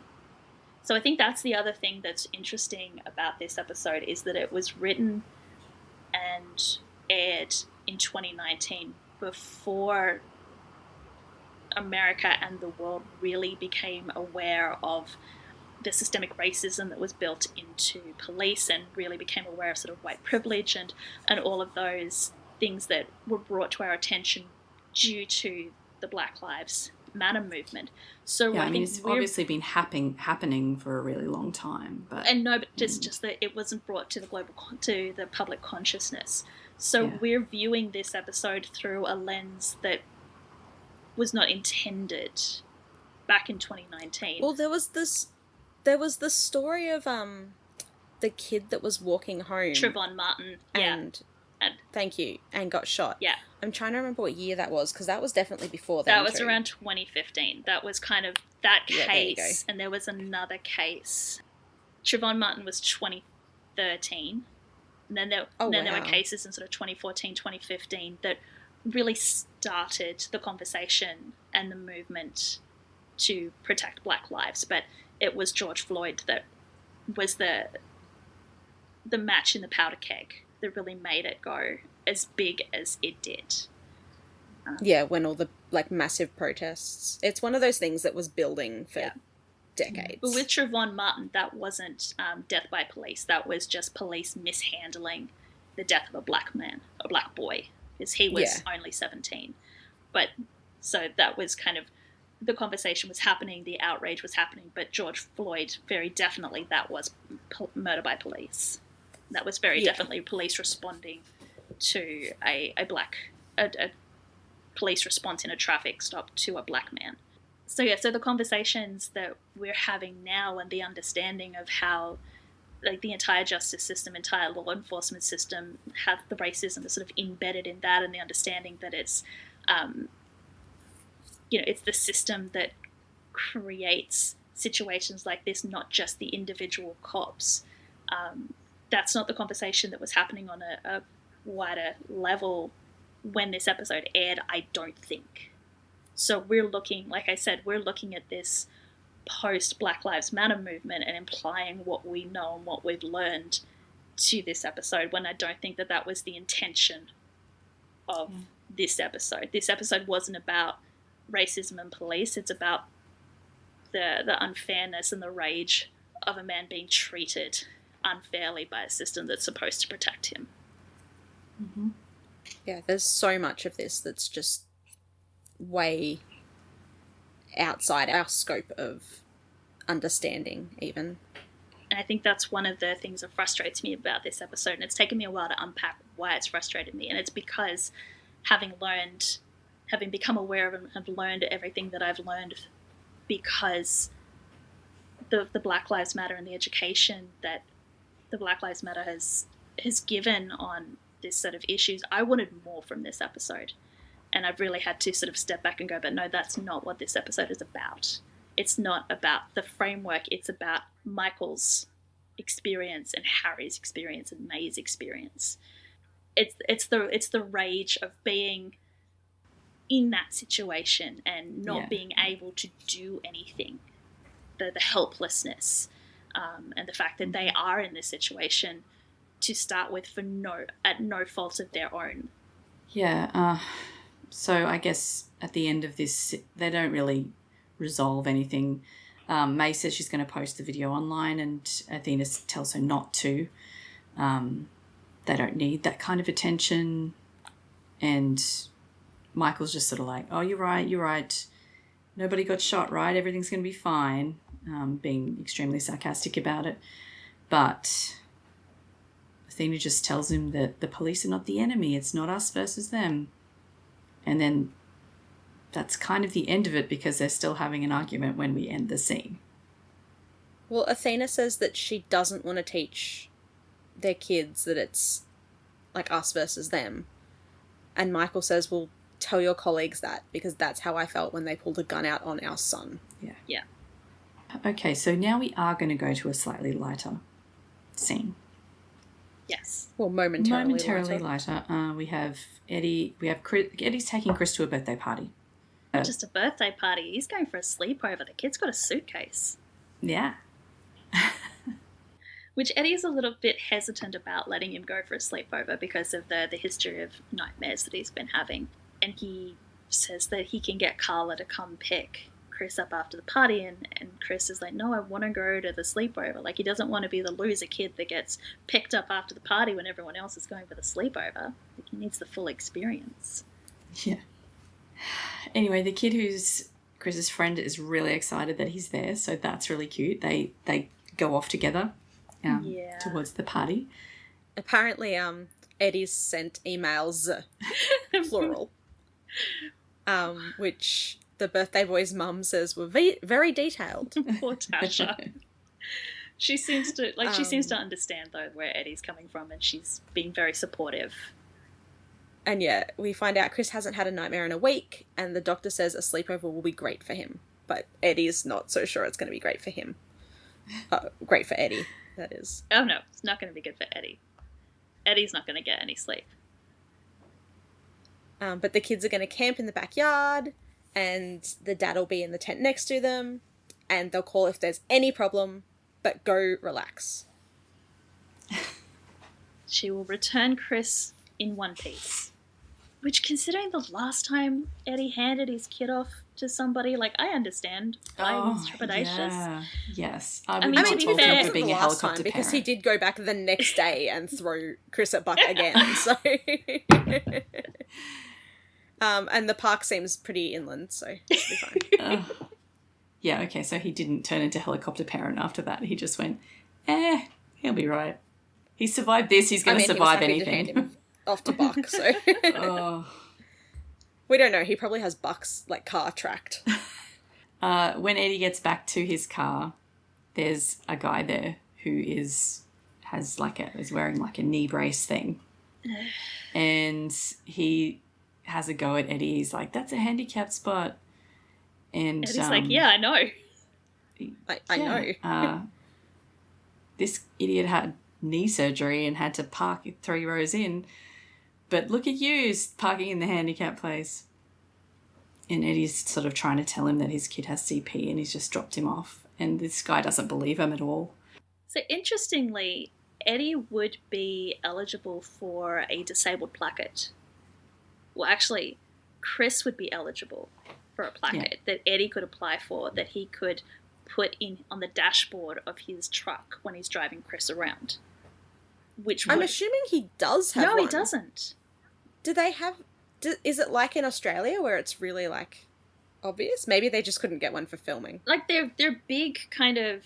It's like a big thing that you stick, like, slide on top of your dashboard, like a laminated piece of paper that you put on your dashboard. It's not like a sticker on the windshield. Yeah, no, because my grandparents have because Eddie would not be eligible to use it when it's just him in the truck. He could only use it when Chris is in the car, so it has to be like a temporary thing. Ours just hang on the, like, rearview mirror. But, Eddie, please look into getting a placard for your car so that this does not happen to you again. Because what ends up happening is Eddie... the guy, I'm just calling him Douche in the notes. Says that he's calling Eddie out for misusing the handicap zone, and says, you got something to say about that. Eddie does indeed have something to say about that, but he decides to use his fists, not his words, and Lena has to pick him up from the LA County Detention Center. Yeah, we don't even see the punch. It literally just goes straight to the detention facility. Yep. Incidentally, my child broke his leg and is in a cast up to mid-thigh. And we are discovering just how difficult it is to actually drop people off around the place. Like, we went to the like a shopping centre recently, and the only place that we could work out, like, other than actually parking in a disabled spot, as Eddie has done here, and letting him out and then going and parking somewhere else, which isn't so easy in a shopping centre, but we had to, like, park in a taxi rank basically and let him out, and which is on the main road, just on the side of the road. And but to get an actual permit, you have to go through your GP and they have to apply for it, and then it takes weeks to arrive. And, like, he's only going to be in the cast, God willing, until a few more weeks. So It looks like it's the same in California. They would need some kind of doctors, although there is a wide range, including a midwife can sign off on the application. Oh, interesting. But yeah, he would have to get a doctor's note saying that, Chris is going to be disabled permanently, and they need access to disabled sites. Yeah. Well, funny, because, like, my grandparents have one, and my pop literally, like, they were at the GP once, and my pop, like, made a joke about, like, how do you get one of those? Because he has, like, falls, and so he shouldn't be walking too much. And the GP was like, oh, I'll just get you one, and just, like, did the application for them, and they just got one. Oh, that's nice. And so now, like, whenever we take, because they don't drive anymore, but whenever we take them places, you can use it. Nan's got a little thing and, like, puts it in whatever car she's in. Yeah. But yeah, when Nan first got it, because Pop's a little bit older than her, so, like, Pop needed it, but they were like, no, use it for you as well. And so Nan said that whenever she'd get out of the car, she felt like she needed to limp or something. Yeah. Because she felt bad doing it. And I was like, Nan, it's better than you falling over. Like, what are you doing? Yeah. Well, that's the whole thing with, like, that so cute invisible illness type thing. Like, people can apply for those permits and whatever, but you don't look like you're disabled when you get out of the car. Yeah, that's it. Like, when you've got low blood pressure or fainting spells, like, you don't look like you're, like, you don't have one leg or something. You just That's can't walk another very far. one. I've seen so many stories on TikTok, RIP TikTok, about people who are either amputee or, like, single or double amputees who have their prosthetic limb under like a pair of jeans. And so they're getting out of their car parked in disabled spots, and people are looking at them going, but you're not disabled, because they can't see the prosthetic under. Yeah. So can we just agree that you should not be making comments about people's appearance and judging just don't comment them on people their that... appearance, because you never know what is happening with people. That's right. Exactly. Anyway, major tangent there. So back to Eddie. I mean, not major, because it was kind of related to, yes, we can track how tangent. we got to where we got to. Yeah. But let's it wasn't reel quite it back. Pinky and Brain. Reel it back to... Reel it back. Don't be this douche or Eddie will punch you. Yes. That's and then right. Eddie's in jail. Yeah, so Eddie... he ends up being arrested, and Lena has to come... In real jail this time, not just hospital jail, but real Not just jail. hospital jail, he's actually in real jail. And Lena has to come bail him out. And she's surprised because she did not think that they were at the bail each other out of jail phase of their friendship. Poor Eddie says, well, I wasn't going to call my abuela. I wasn't going to call the 118, and I'm not allowed to talk to Buck. Aww. Yeah. Eddie. I love that Buck's a separate part. Like, Yes. obviously he's not working with them, I guess, at the moment. But, like, he specifically says he's not allowed to talk to Buck. And it's not even that I couldn't call Buck. It's like I'm not allowed to. Oh, it's like a petulant child. Yes. My bestie won't even talk to me. He's so, like, Yeah. he's so pouty. So pouty. So... Yeah, I love this exchange, though. Lena's like, look, I don't mind the bailing, but I'm a little concerned about the jailing part. And Eddie goes, yeah, I guess I just snapped. Lena goes, you punched a handicapped guy. He wasn't handicapped, though. He was a douche. Yeah, he had a bad knee. There's a difference. Won't happen again. I think I seem to remember something about the... Oh, no, we find that out later on, that, like, the guy's knee surgery was, like, years ago as well. Oh. Yeah, he's just milking it for the... Yes. So he's being a real douche. He's just got a sore knee.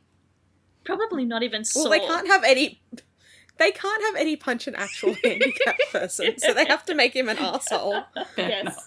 So we have to be sympathetic to Eddie's plight. Lena goes, well, I hope this guy doesn't have a lawyer, which is where we cut back. To the lawyer. To the lawyer. The lawyer. Yeah, that's the last thing Eddie needs, another lawsuit in his life. Then he won't be allowed to talk to the Won't be handicapped allowed guy. to talk to anybody.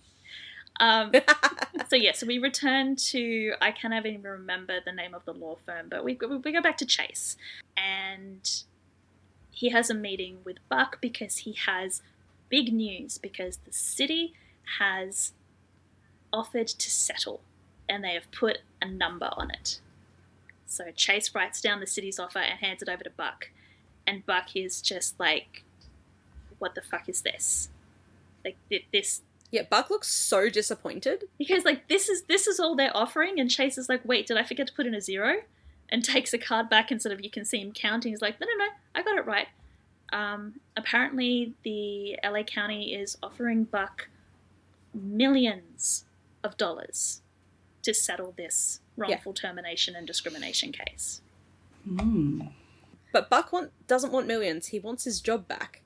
And Chase is like, yeah, but, like, you never have to have a job again. And Buck's like, yeah, but I didn't do this for the money. I did it so I could be back with my team. And Chase is like, you really think they're going to let you come back after what I just did to them? Because, not to toot my own horn, but I screwed them pretty badly. Yeah, and Buck looks just so hurt. He's like, what? I told you that stuff just as information, I'm like, why are you surprised about this now, Buck? You saw what he did. I love that, like, What did you happened think to was going to happen? He says, what happened to attorney-client privilege? And Chase is like, yeah, that doesn't mean what you think it means. Like, attorney-client privilege means that I can't disclose anything that you tell me about you and about the case. Yeah. But I can do whatever I want with everything else that you tell me.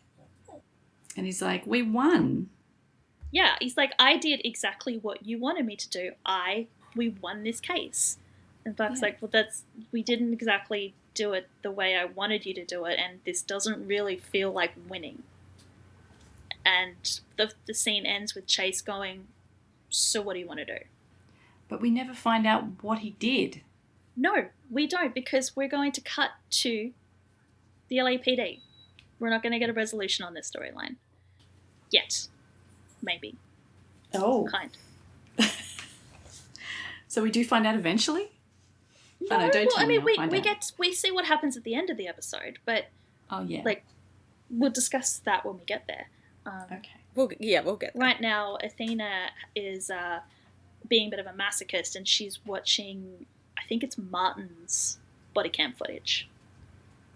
So Yeah, the young cop. yeah, it's the young cop's perspective on the traffic stop, and the captain walks into the whatever room Athena is in, watching this footage. The police captain, not Bobby. Yes, police captain. And she's asking Athena whether Athena actually wants to watch that footage. And Athena's like, well, no, not really, but I need to see it for myself. So the police captain's going to recommend suspension without pay while the department conducts their investigation, and she's going to push for disciplinary action.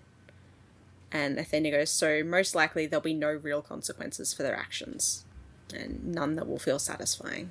And then we find out that this is not the first time Reynolds, the older cop, has pulled this shit. He has a long list of complaints against him, but unfortunately for the captain, he always stops just short of doing anything that would allow her to terminate him. So her hands are kind of tied. And Athena very cynically and very correctly says that it doesn't help that the complaints have all been brought against him by black and brown suspects. So the captain is like, yes, I'm aware that there is a pattern, but I'm not going to lie to you. I really don't think anything is going to happen. This is just going to go away the way all of those other complaints have gone away. Mm. And I think it's like, it'll go away for him, but it's not going to go away for my family, and it's not going to go away for me. Which is interesting, because it was Michael earlier that was talking about how those cops are just going to go home to bed while him and their children are terrified. And Athena sort of brushed it off, but now she's, like, to the captain, she's just like, yeah, no, like, my family... Yeah, obviously she didn't about this. brush it off quite as much as it appeared at first. Yeah. All right, so it's time for Fight Club therapy. Fight Club! Yeah, we're going to talk about Fight Club. Yeah, but in this case, we are going to talk about Fight Club. We are going to talk about Fight Club.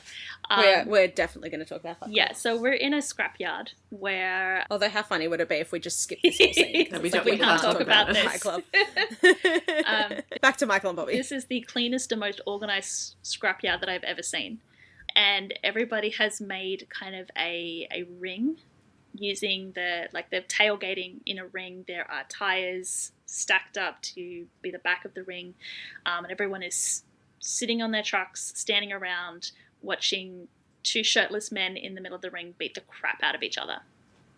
Is this Lena's truck that her and Eddie is sitting in the back of? It's definitely not Eddie's. So yeah, I'm going to say it's Lena's truck that they're sitting in the back of, drinking beers.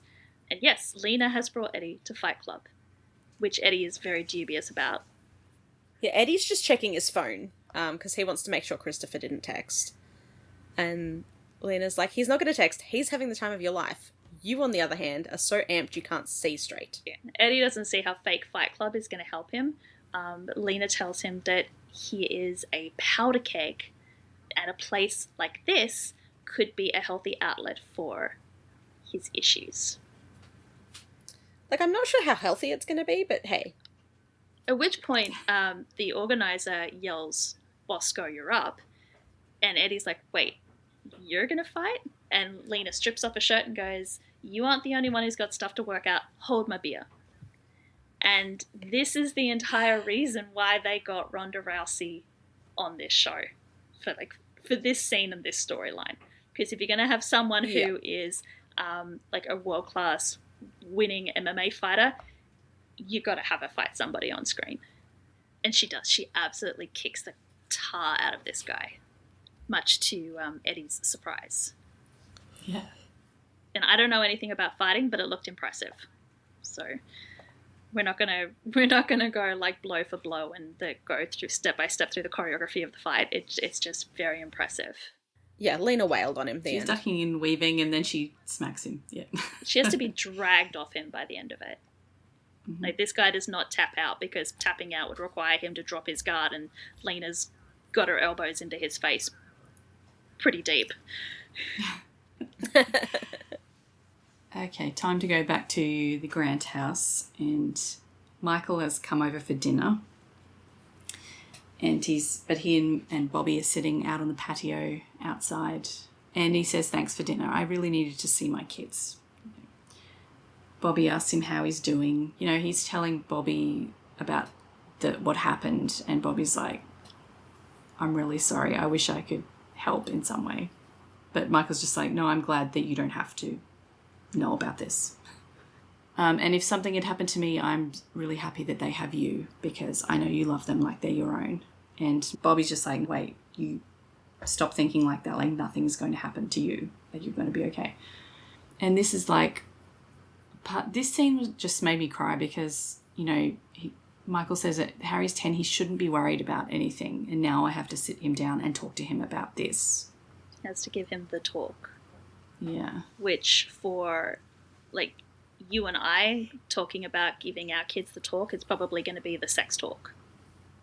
Like, or, you know, for some other kind of talk. But no, Michael has to sit Harry down and talk to him about how to act when you come in contact with police. Mm-hmm. And it's heartbreaking. It's so heartbreaking. Like, I had goosebumps, and this wasn't even the first time I'd seen it, and I had goosebumps. No, this is another one of those scenes that I cry at every single time I watch it, because I just cannot fathom that this is somebody's reality. Yeah, Harry says you didn't do anything wrong, and Michael's response is, "Well, it's not about being right. Sometimes you just have to be safe."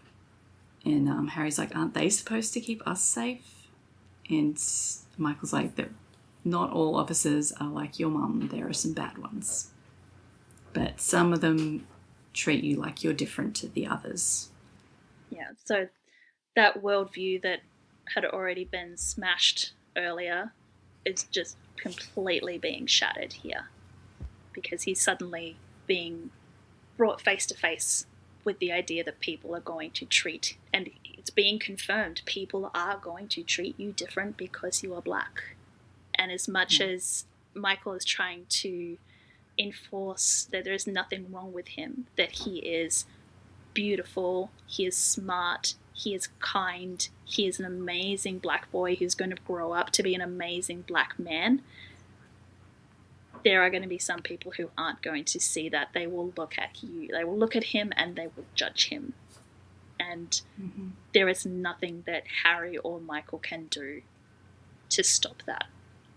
They just have to, unfortunately, alter their behaviour to keep themselves safe. So he gives him this is how you have to act. You have to be respectful. You have to do what they say. Don't ever do anything to make them feel scared. And Harry goes, "But they're the ones with the guns. I'm like, I was freaking terrified. What happens if I'm the one that's more scared?" And Michael's like, yeah, you probably are going to be. But you can't let them see that. And you can't do anything you can't yell, you can't argue. You always have to keep your hands where you can see them. No sudden movements. Don't reach for anything. If you have to reach for something, ask their permission. Everything that we kind of saw Michael doing in that traffic stop. Yeah. It is so heartbreaking. Yeah, it's terrible. Harry's actor does such a good job as well. Yeah, all of the emotions are there. This, as frustrating as I find elements of this story, the actual telling of this story is beautifully done. Yeah. And I'm really glad that they do show the other side, because until now they've done the whole, like, we've called them out a couple of times of doing propaganda, and now they're finally doing a story where it's just like, yeah, they're actually not all good. Yeah, the writer for this episode actually pitched this storyline to Tim and Neil when they were talking. If I recall correctly, they were going to do a storyline about rage, and Lindsay pitched this like, hey, can we do this storyline?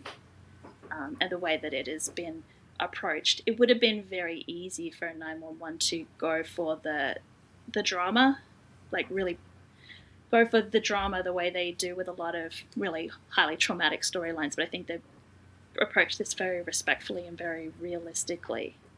Again, let's just reiterate, we're 3 Australian white women. We have never been in this situation before, but from our perspective, it feels honest and real. It just breaks my heart. It breaks my heart that they even have to have this conversation in the first place. Yes. Sad.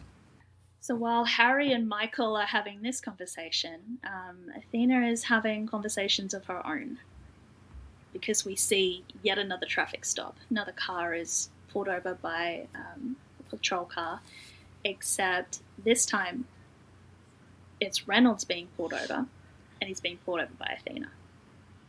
And what's really interesting is that it's like Athena approaches the car, Reynolds is immediately on the defensive, like, I'm a cop. Can't pull me over, I'm a cop. But then he sees which cop has pulled him over. It's like the shit moment. Yeah. So Athena tells him to turn off the engine and step out of the car, and asks how much he's had to drink tonight. Apparently he's come straight from the pub. Like he's off shift, but he has been drinking.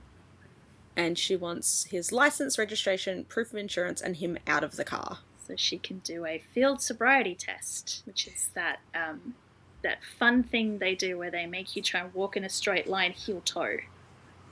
Yeah.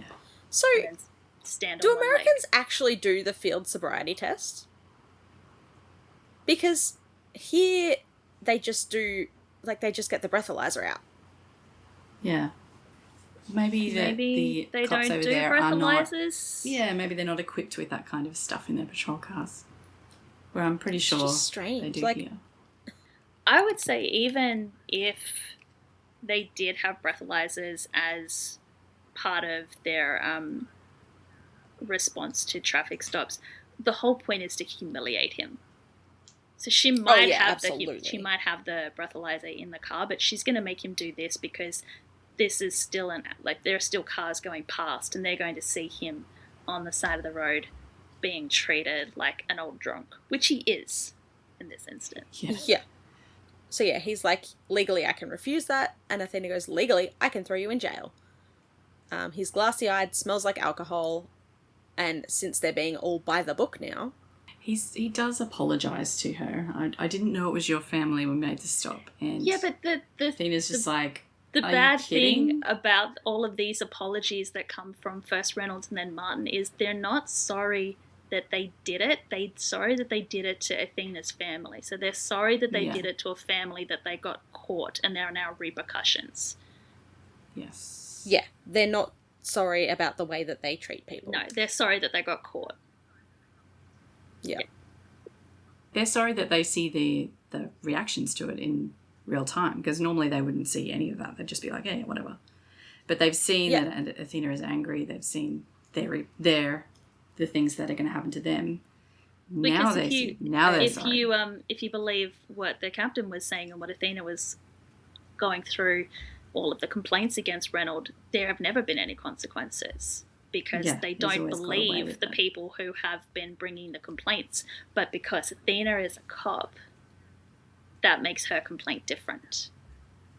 Like, Athena even says if it was someone else's family, they could be making funeral arrangements right now. Yeah, because we saw that it was only when Michael invoked Athena's name and that she was a sergeant in the LAPD that they backed off. Because they'd realised that they had messed with the wrong people. It would be a very different ending to that traffic stop if he hadn't have said that. I want to, like, I know it was a couple scenes ago, but I forgot to mention it at the time. But I want to mention how Michael's reaction was to say that his wife was a sergeant. Yeah, that he did almost apologise to Bobby when he was talking to Bobby about that, but the fact that he said wife, not ex-wife. But like, it's a lot quicker to say my wife than the mother of my kids. or even like, I know Athena. Yeah. Like, I'm friends with Athena. Or like, I was married with I was married It's much more of a respected position to be the husband of an LAPD officer than just... And to be fair, they were married for a long time. Otherwise, he's just, like, randomly name-dropping cops. And they could completely, like, disregard, oh, yeah, sure, you know Athena. Yeah, right, whatever. But you can't kind of dispute being married to her. And they don't know that they're divorced. So Athena makes Reynolds stand on one leg and says how humiliating it is being treated like a criminal, singled out for no good reason, harassed by a police officer with questionable motives. Reynolds says that he could report her. And he could. And I think if this were any other... It is retribution. If this were any other TV show where they followed through on sort of traumatic storylines and didn't drop them as soon as they were done with the trauma, he might have actually put in a case against her, and we would have seen that she would have been in the shit and he would have walked away smelling like roses. But that's not this show. This show is Athena saying to him, if it were retribution, I would have done this when your kids were in the car. And then she tells him to have a nice night. Which is a call-back to what he had said to Michael. Yeah. And she gets in her car and she drives away, leaving him on the side of the road to contemplate. She has a history of, like, she arrested that girl who had been bullying May. Like, she does... This is not unexpected for Athena to decide to take matters into her own hands. No, it's definitely within the character for Athena to flaunt her power as a police officer for personal reasons. Or not even for personal reasons. I'm thinking of all the other times she's kind of abused her power in the name of police good, people bad. Kind of harkening back to what we were talking about before, they make a very big deal in this episode about the treatment of Michael and Harry and May being because of this one police officer, and not the fact that it's the entire system is against people who look like Michael and Harry and May. And the fact that it's focused so much on the individual, I find very frustrating. I would like to have seen it been a little bit more about, all cops are bastards, that kind of. But again, this is 911. This is, 2019. This is propaganda. We're not going to have that conversation. Even if they were to do this storyline today, we would still not be having that conversation. It would still be like, it's the one bad apple. All cops are good. It's just most cops are good. There are just one or two bad apples amongst the bunch. Frustrating. But yeah, it's systematic. Yeah, it's very systemic. But that's not what this storyline is about. This storyline is about the personal, not the bigger picture. I just have to keep remembering that and not trying to expect more of the show. Trying to expect more from a network weekly television show. This isn't cable. I'm not going to get the hard-hitting storylines from this show. I'm going to get firefighters going supermarket shopping. Oh my God. They've gone to... They roll up... The whole gang is there and they're in the ladder truck, right? Engine truck. Okay. They've got the engine truck and the ambulance. They're in the gear, everything. At the start, it looks like a scene. Yeah, so, they're all in gear. Bobby goes, listen up, last couple times we were here, mistakes were made. That's not going to happen again. It sounds like they're going back and they're doing another fire drill. It sounds like they're trying to correct the mistakes they made when Fire Marshal Buck was writing them up for the way they responded to that call. But that's not what they're doing. They are at Howie's Market, I'm stocking up on supplies for the firehouse. They go to this place on purpose because it's called Howie's Market. Yeah. I don't know. Chim's moonlighting as a does he own the supermarket? Look, I'm sure he thought about it at some point. So Bobby is pairing them up on their assignments. Eddie and Lena are on meats and deli, nothing leaner than 92%. Hen and Chimney are doing the baking aisle, unrefined flour this time, thank you. And Bobby will cover fruits and vegetables. And I have to point out that he has written down his shopping list on index cards. And he's handing the index cards out to everybody as he names them. And there are a couple of other members of the 118. They've got index cards of their own. I don't know where they're going. They might be going to the freezer section. Who knows? Freezer, like the snack aisle. They're getting all the chocolate. Yeah, so they get their trolleys and they... But once they have everything on the list, they'll reconvene at the dairy case. Yes. It's all very, very professional. Chim makes a comment that this must be what the invasion of Normandy felt like. It's very silly. After all we've just been through. To have this scene, yeah. This scene is just silly. This is like the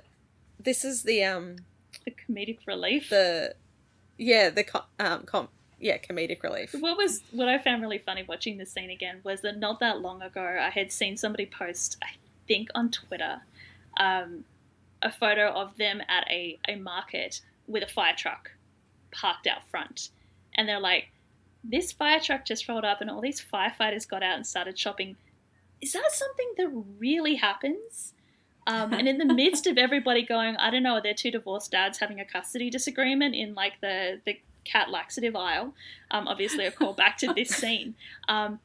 It was confirmed that, the in between calls, they're going to bring the rigs and go shopping because that way if they get a call over the radio, they can immediately sort of drop everything and respond. So they can't really leave the station house, go shopping, because then they're not going to have time to go back. What if they've got like a full trolley? They just leave the trolley in the middle of the grocery store. I'm guessing they have to, unless they we're going to leave a couple of you behind to finish ringing up the groceries. You can call and someone else will come and pick you up. My immediate thought though was, imagine if they managed to get everything paid for, loaded in the back of the truck, and then they're on their way back to the station house when they get a call, and they've got all these groceries in the back of the ambulance and back of the engine truck, and Bobby's like, you know what? We have to get this done quickly because there is 5 tubs of ice cream in the back and we don't have the money to buy more ice cream. So if this melts, I'm going to make you eat it anyway. So put this fire out quickly if you don't want freezer burned, refrozen ice cream. It's Tuesday. I bought ice cream. Let's get this done. Come on, guys. But you can totally leave a trolley of groceries on at the front of the shop and then come back for it later. I wonder whether they would ring it up for them and just leave it there. Yeah, they could do that. If it's something that Bobby often does, then maybe they will do that. It sounds like this might be their local. It must be close to the station house. Yeah. Anyway, they are going around doing the things on their list. Yes. And Lena and Eddie are in the deli. Yes. Lena's very disappointed that the guy dropped the charges on Eddie. She's quite disgusted that Eddie's service record was brought up as a reason why they're dropping the charges. She says that Captain America is a get out of jail free card. And this is where we find out that the jackass's knee surgery was 3 years ago. You're not letting it go because, that's healthy. And then we get to the best part of this scene. Is Hen and Chim are not in the baking aisle, but they are picking stuff up and putting it in the trolleys. And Hen is telling Chim that she thinks that Bobby just needs to let go of being pissed at Buck. And Chim agrees because apparently this whole shopping expedition is Bobby's way of distracting both himself and the rest of the team to keep their minds off Buck. Buck! And Hen's like, Buck? She's like, yeah, we're going to keep our minds off Buck. She's like, no, Buck, and points. And there's Buck. And Buck is there. At the market. It's like, hey, guys, what's up?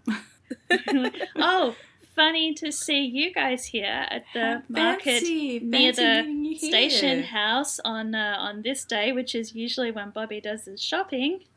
The rest of the team seem to appear Bobby well. is like gets Like, summoned by magic. It's just Hen and Chim. But yeah, Bobby just appears and he's just like, what are you doing here? It's like they hear Buck's name and it's just like shoom. But yeah, they ask.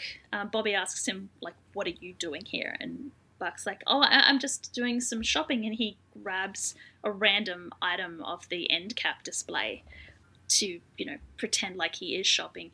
Chim questions that because apparently this particular market is 8 miles from Buck's apartment, which did you say was It's 12 kilometers? a little over 12 kilometers, which is probably even long, which would be like 20 minutes for me if I were going to drive, but this is LA traffic we're talking about, so it's probably like 2 hours. He could probably get to Big Bear quicker than he could get to this particular market from his apartment.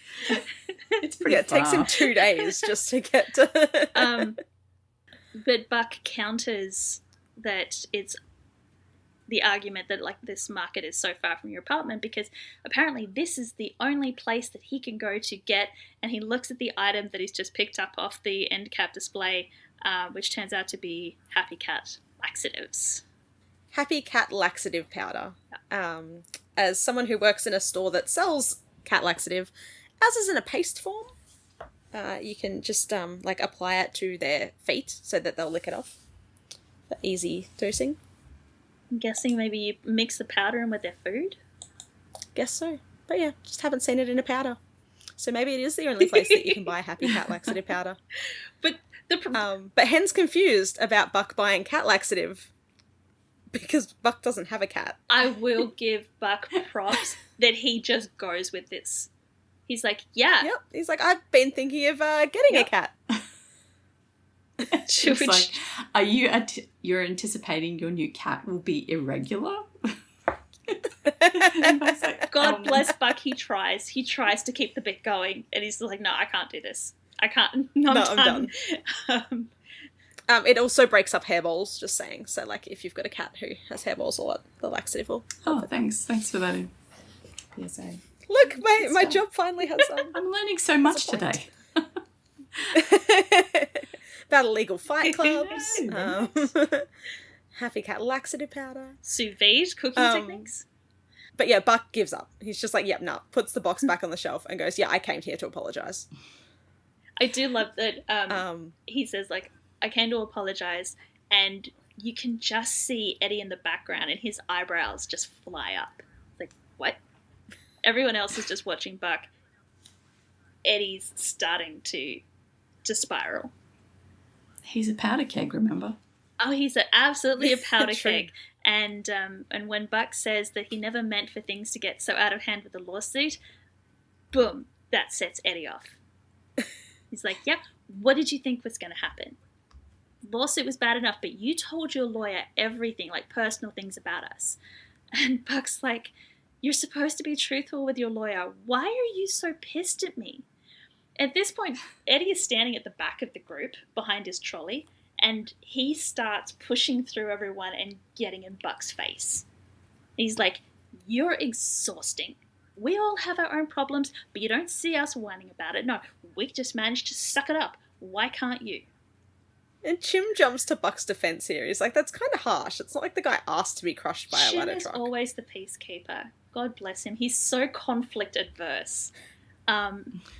Chim has been hearing it from Maddie all week. But I'm thinking about, like, every time we've seen conflict, like, especially in Bobby Begins Again, when Sal was getting up in Bobby's face, Chim was the first one to get in between them to try and calm everything down. So, yeah. He's the peacekeeper in the team. It doesn't work in this case because Eddie just keeps going. He's like, no, because he filed a stupid lawsuit. And now I can't even talk to you about it. Do you know how much Christopher misses you? How could you? You're not even around.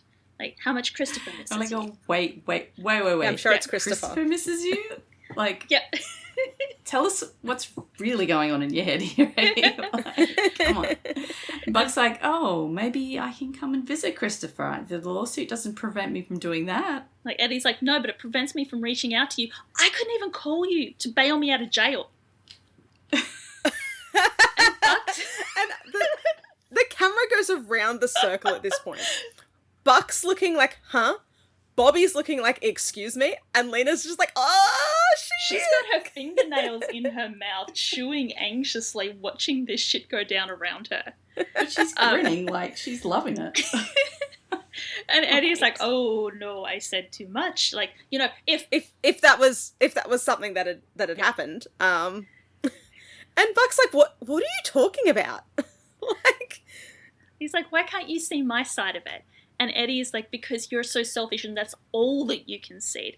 And while this is happening, while these like divorced dads are having this throwdown, there's a road rage incident, well, actually, parking lot rage incident happening behind them.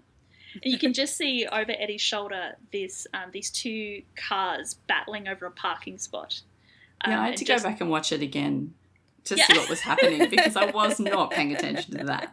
So if anybody else was not paying attention, so what happens is a car pulls out of a parking spot and there are another couple of cars patiently waiting to go into said parking spot. But before the car can take the spot that it's patiently waiting for, this little Mini zips in and steals the spot.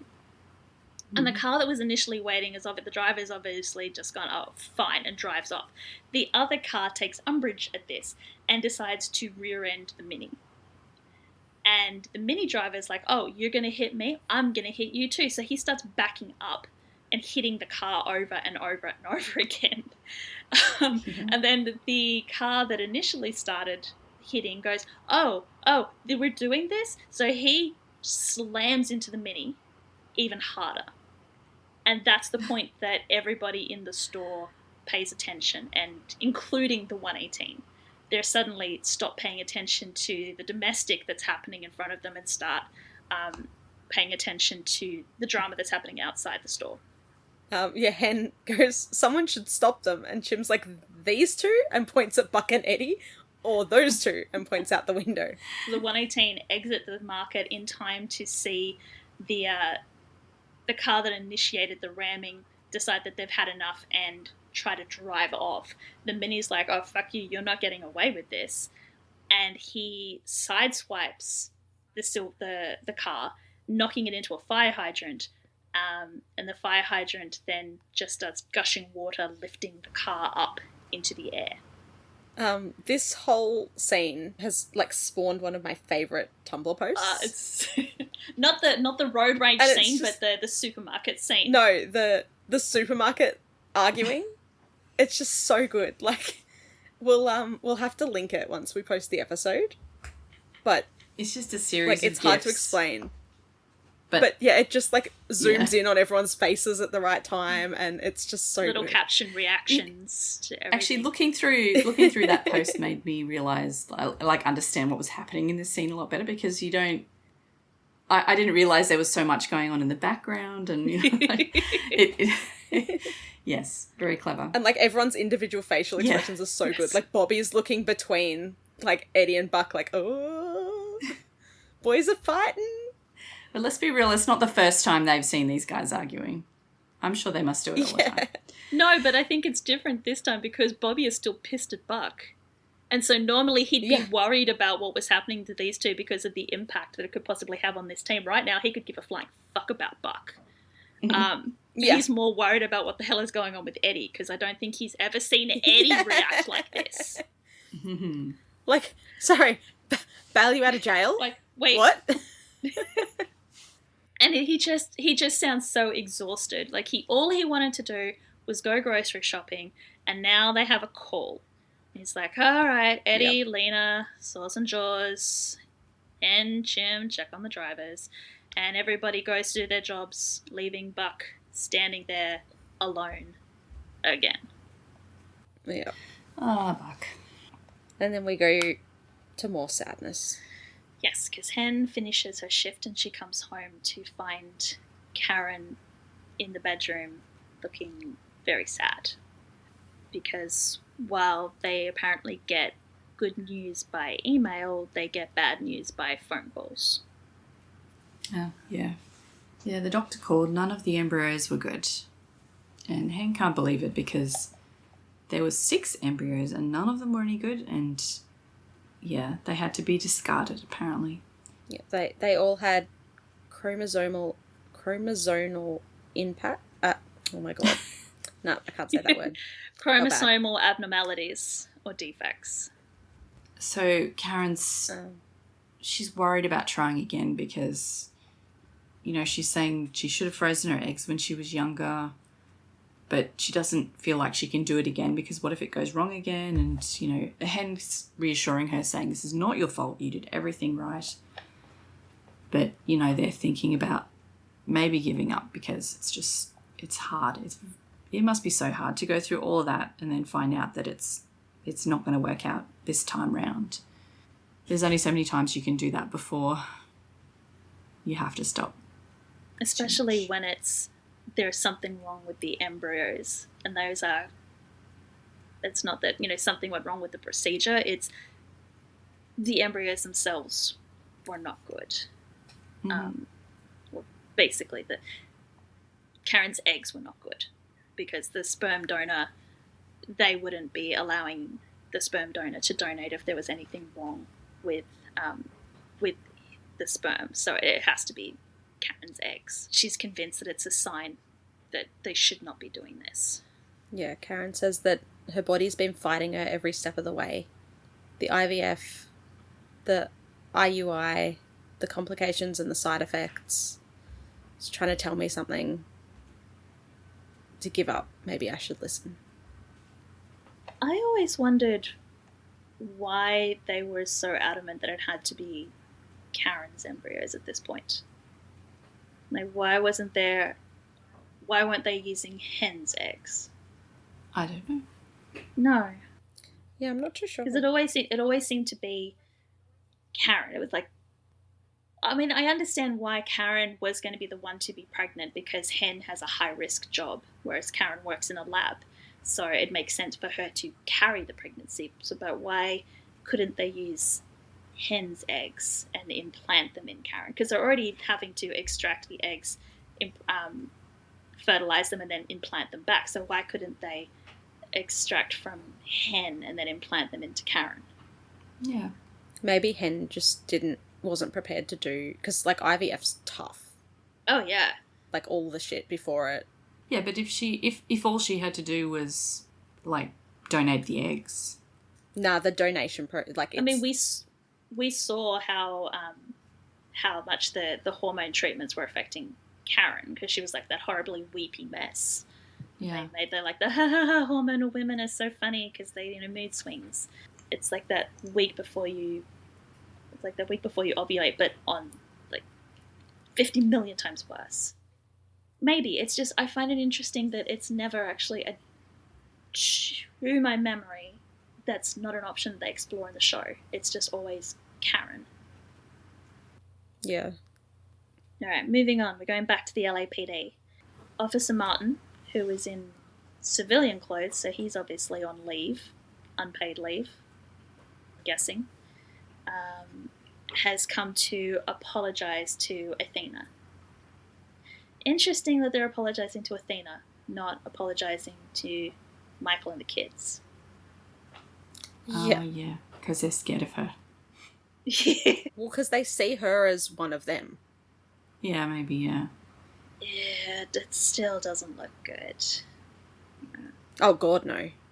But he apologises and said that he did not see Harry in the back seat, and by the time he did see him, he reacted on instinct.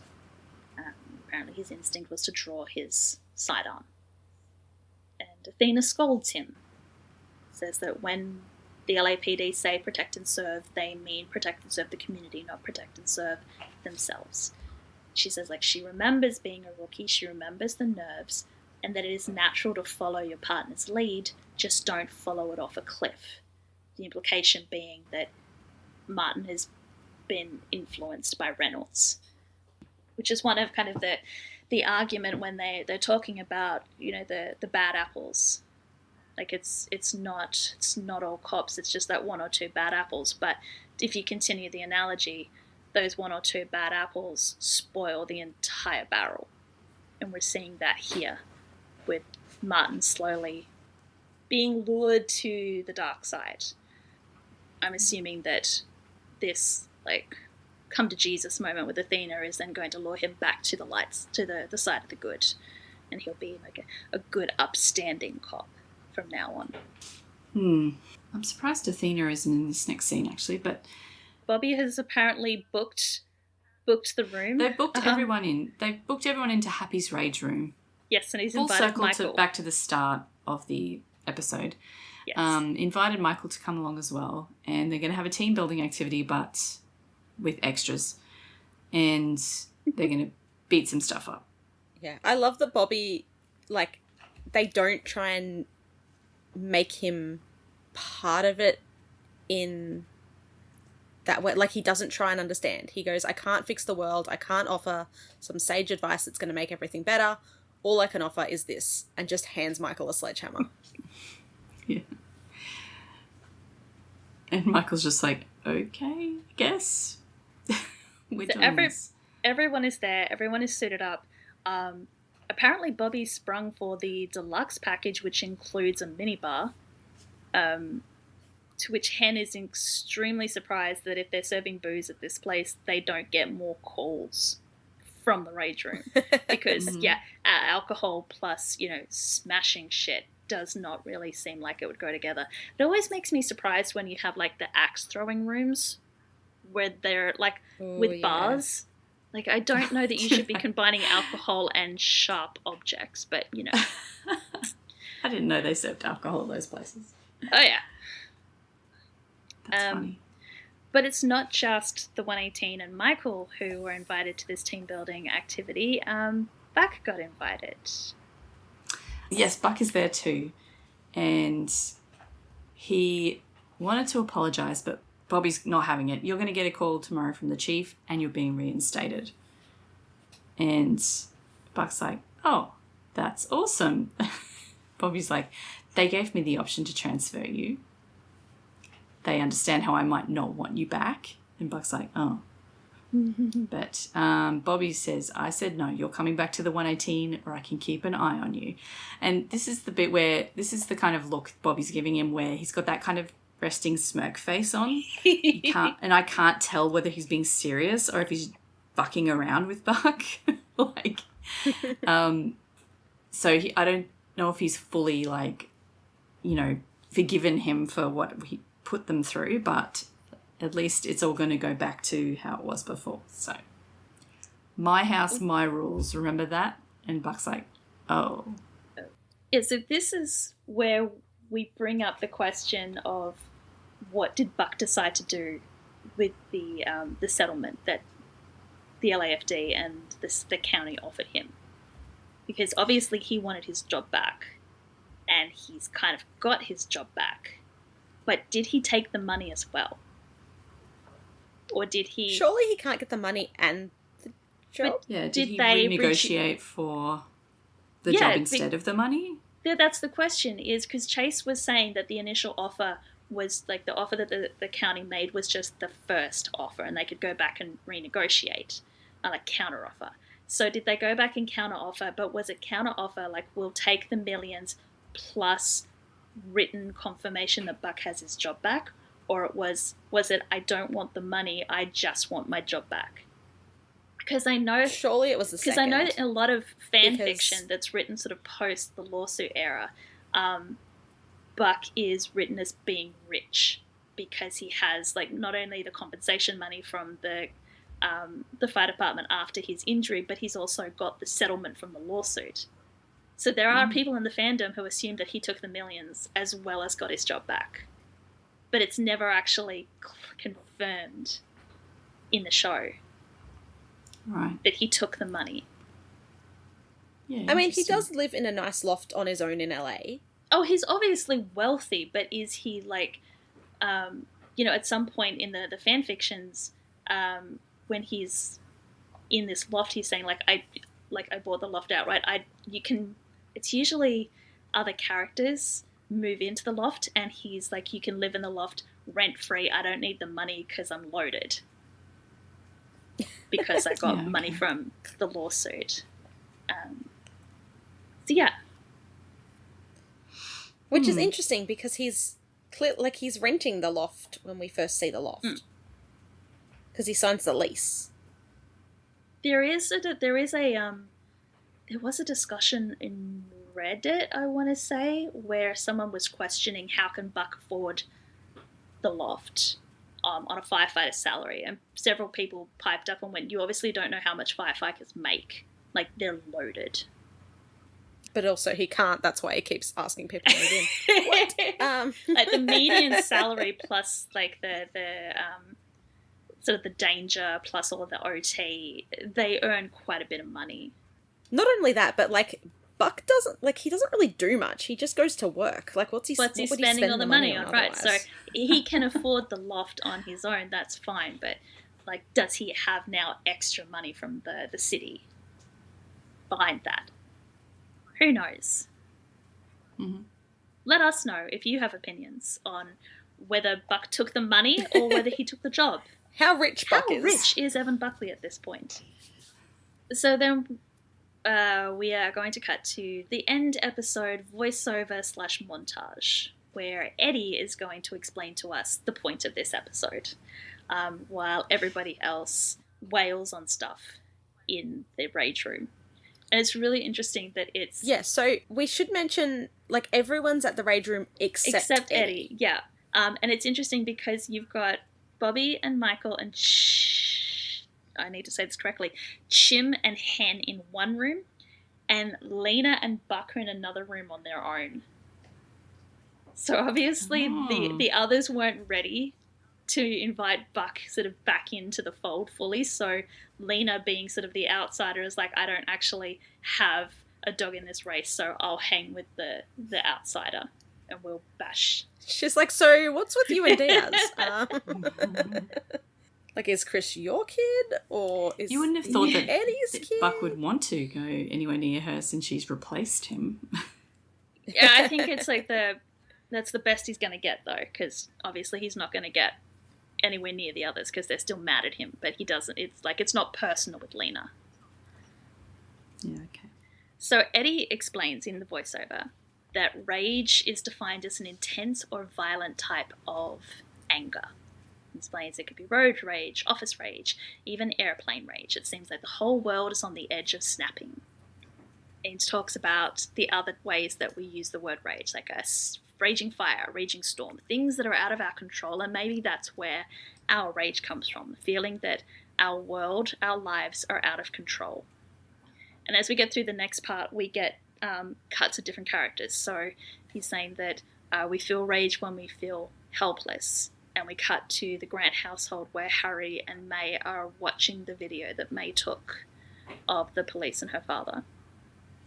When he talks about feeling powerless and weak, we get a random shot of Maddie, who has apparently spent this entire episode parked out the front of Victor and Tara's house. Oh, yeah, there's like one single tear rolling down her face. Yes. I have to... When this scene came up and we got this shot of Maddie, because of the way that I do these episodes, it takes me a couple of days to get through them. So we got to Maddie and I'm like, wait, God, it seems like it's been ages since we saw Maddie. When did we last see Maddie? And I'm scrolling up to the start of the episode to remember how long it's been since we've seen Maddie. And I went, no, wait, we haven't seen her since last episode. She's not in this episode at all. She was right at the beginning when they called from the panic room. Yeah, that's it. She's only in the call. She's only at dispatch. Yeah, so but not at all else. She doesn't have like a storyline in this episode. Yep. But they've obviously grabbed footage from last week's episode and just chucked it in here because they need to... Maybe it's in her contract that she needs to appear in every single episode. Or maybe it's because they know that they're going to continue Maddie's storyline, so they need to remind the audience, hey, Maddie's still here. This is what Maddie's up to. And then Eddie's talking about when we're feeling helpless, powerless, and weak, the rage starts to build and it needs an outlet. And at this point, Buck asks Lena where Eddie is. And she says that he has other plans. And the way that she said it made it sound like she doesn't even know where he is. And that's because Eddie's back at Fight Club. Only this time, he's fighting.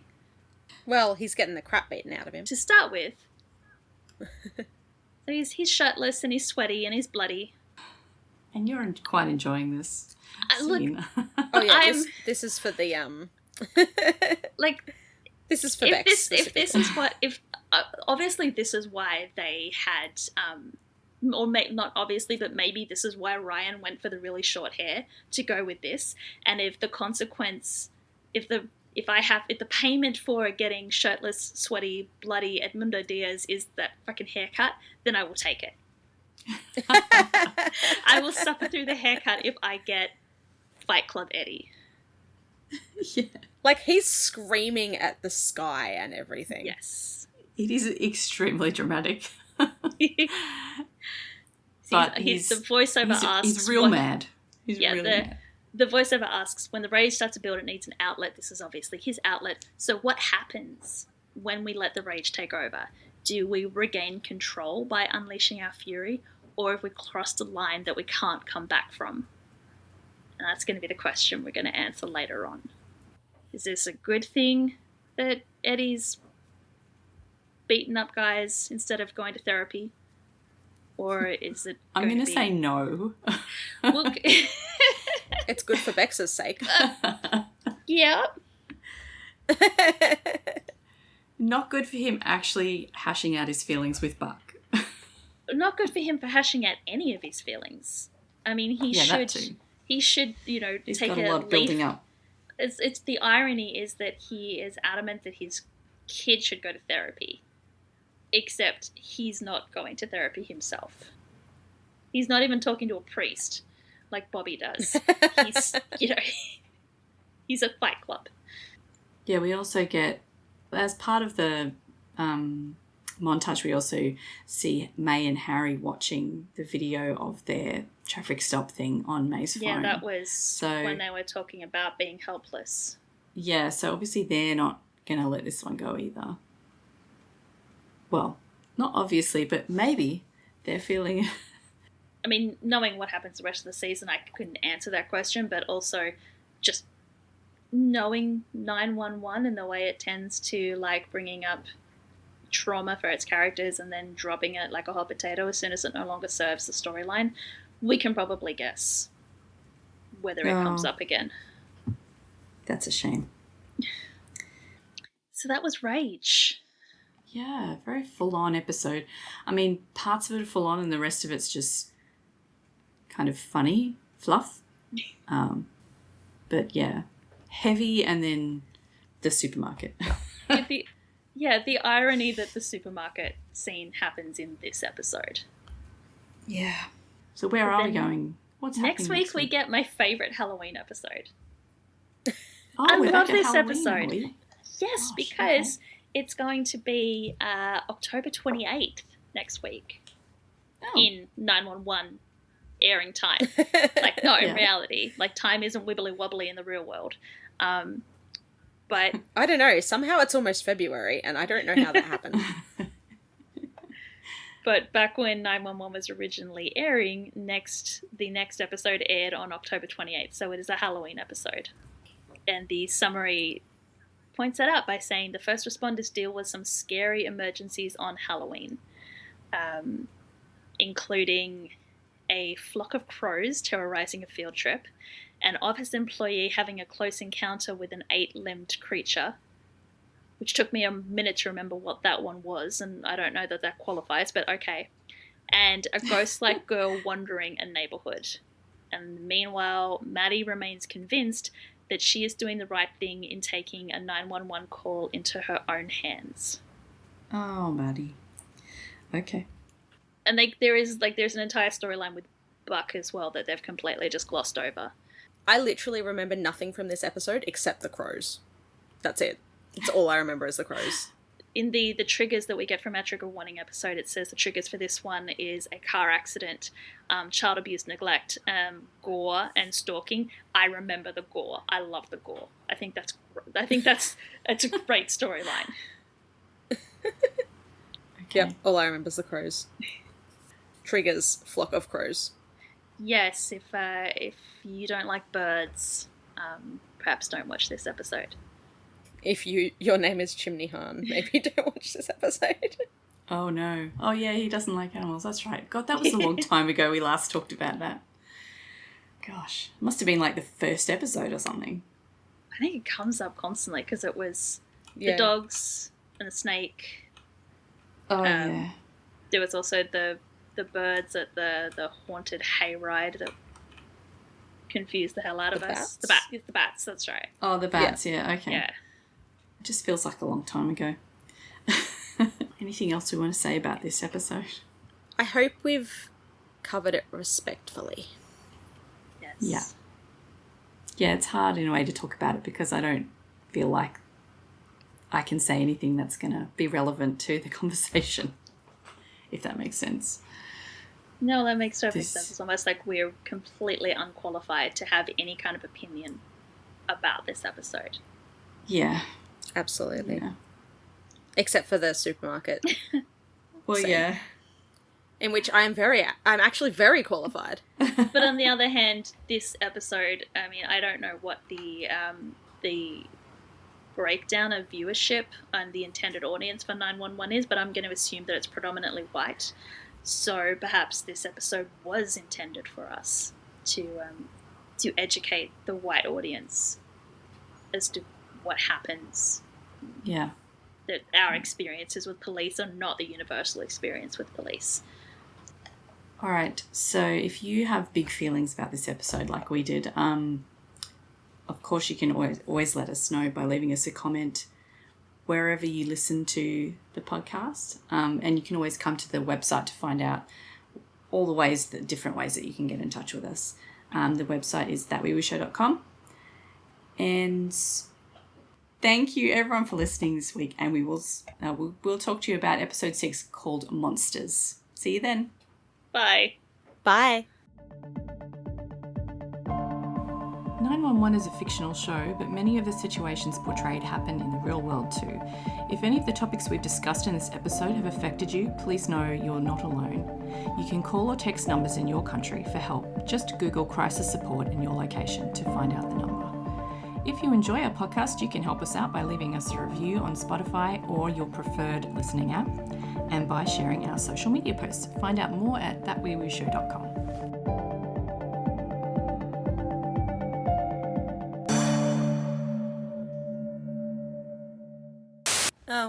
But yeah, like a girl who's apparently, her name's Claire. Because Hi. we didn't say anything about swallowing the keys. Hi, Autumn. And Jim just goes, you withheld information from your team. How's that working out for you? Autumn, can you not?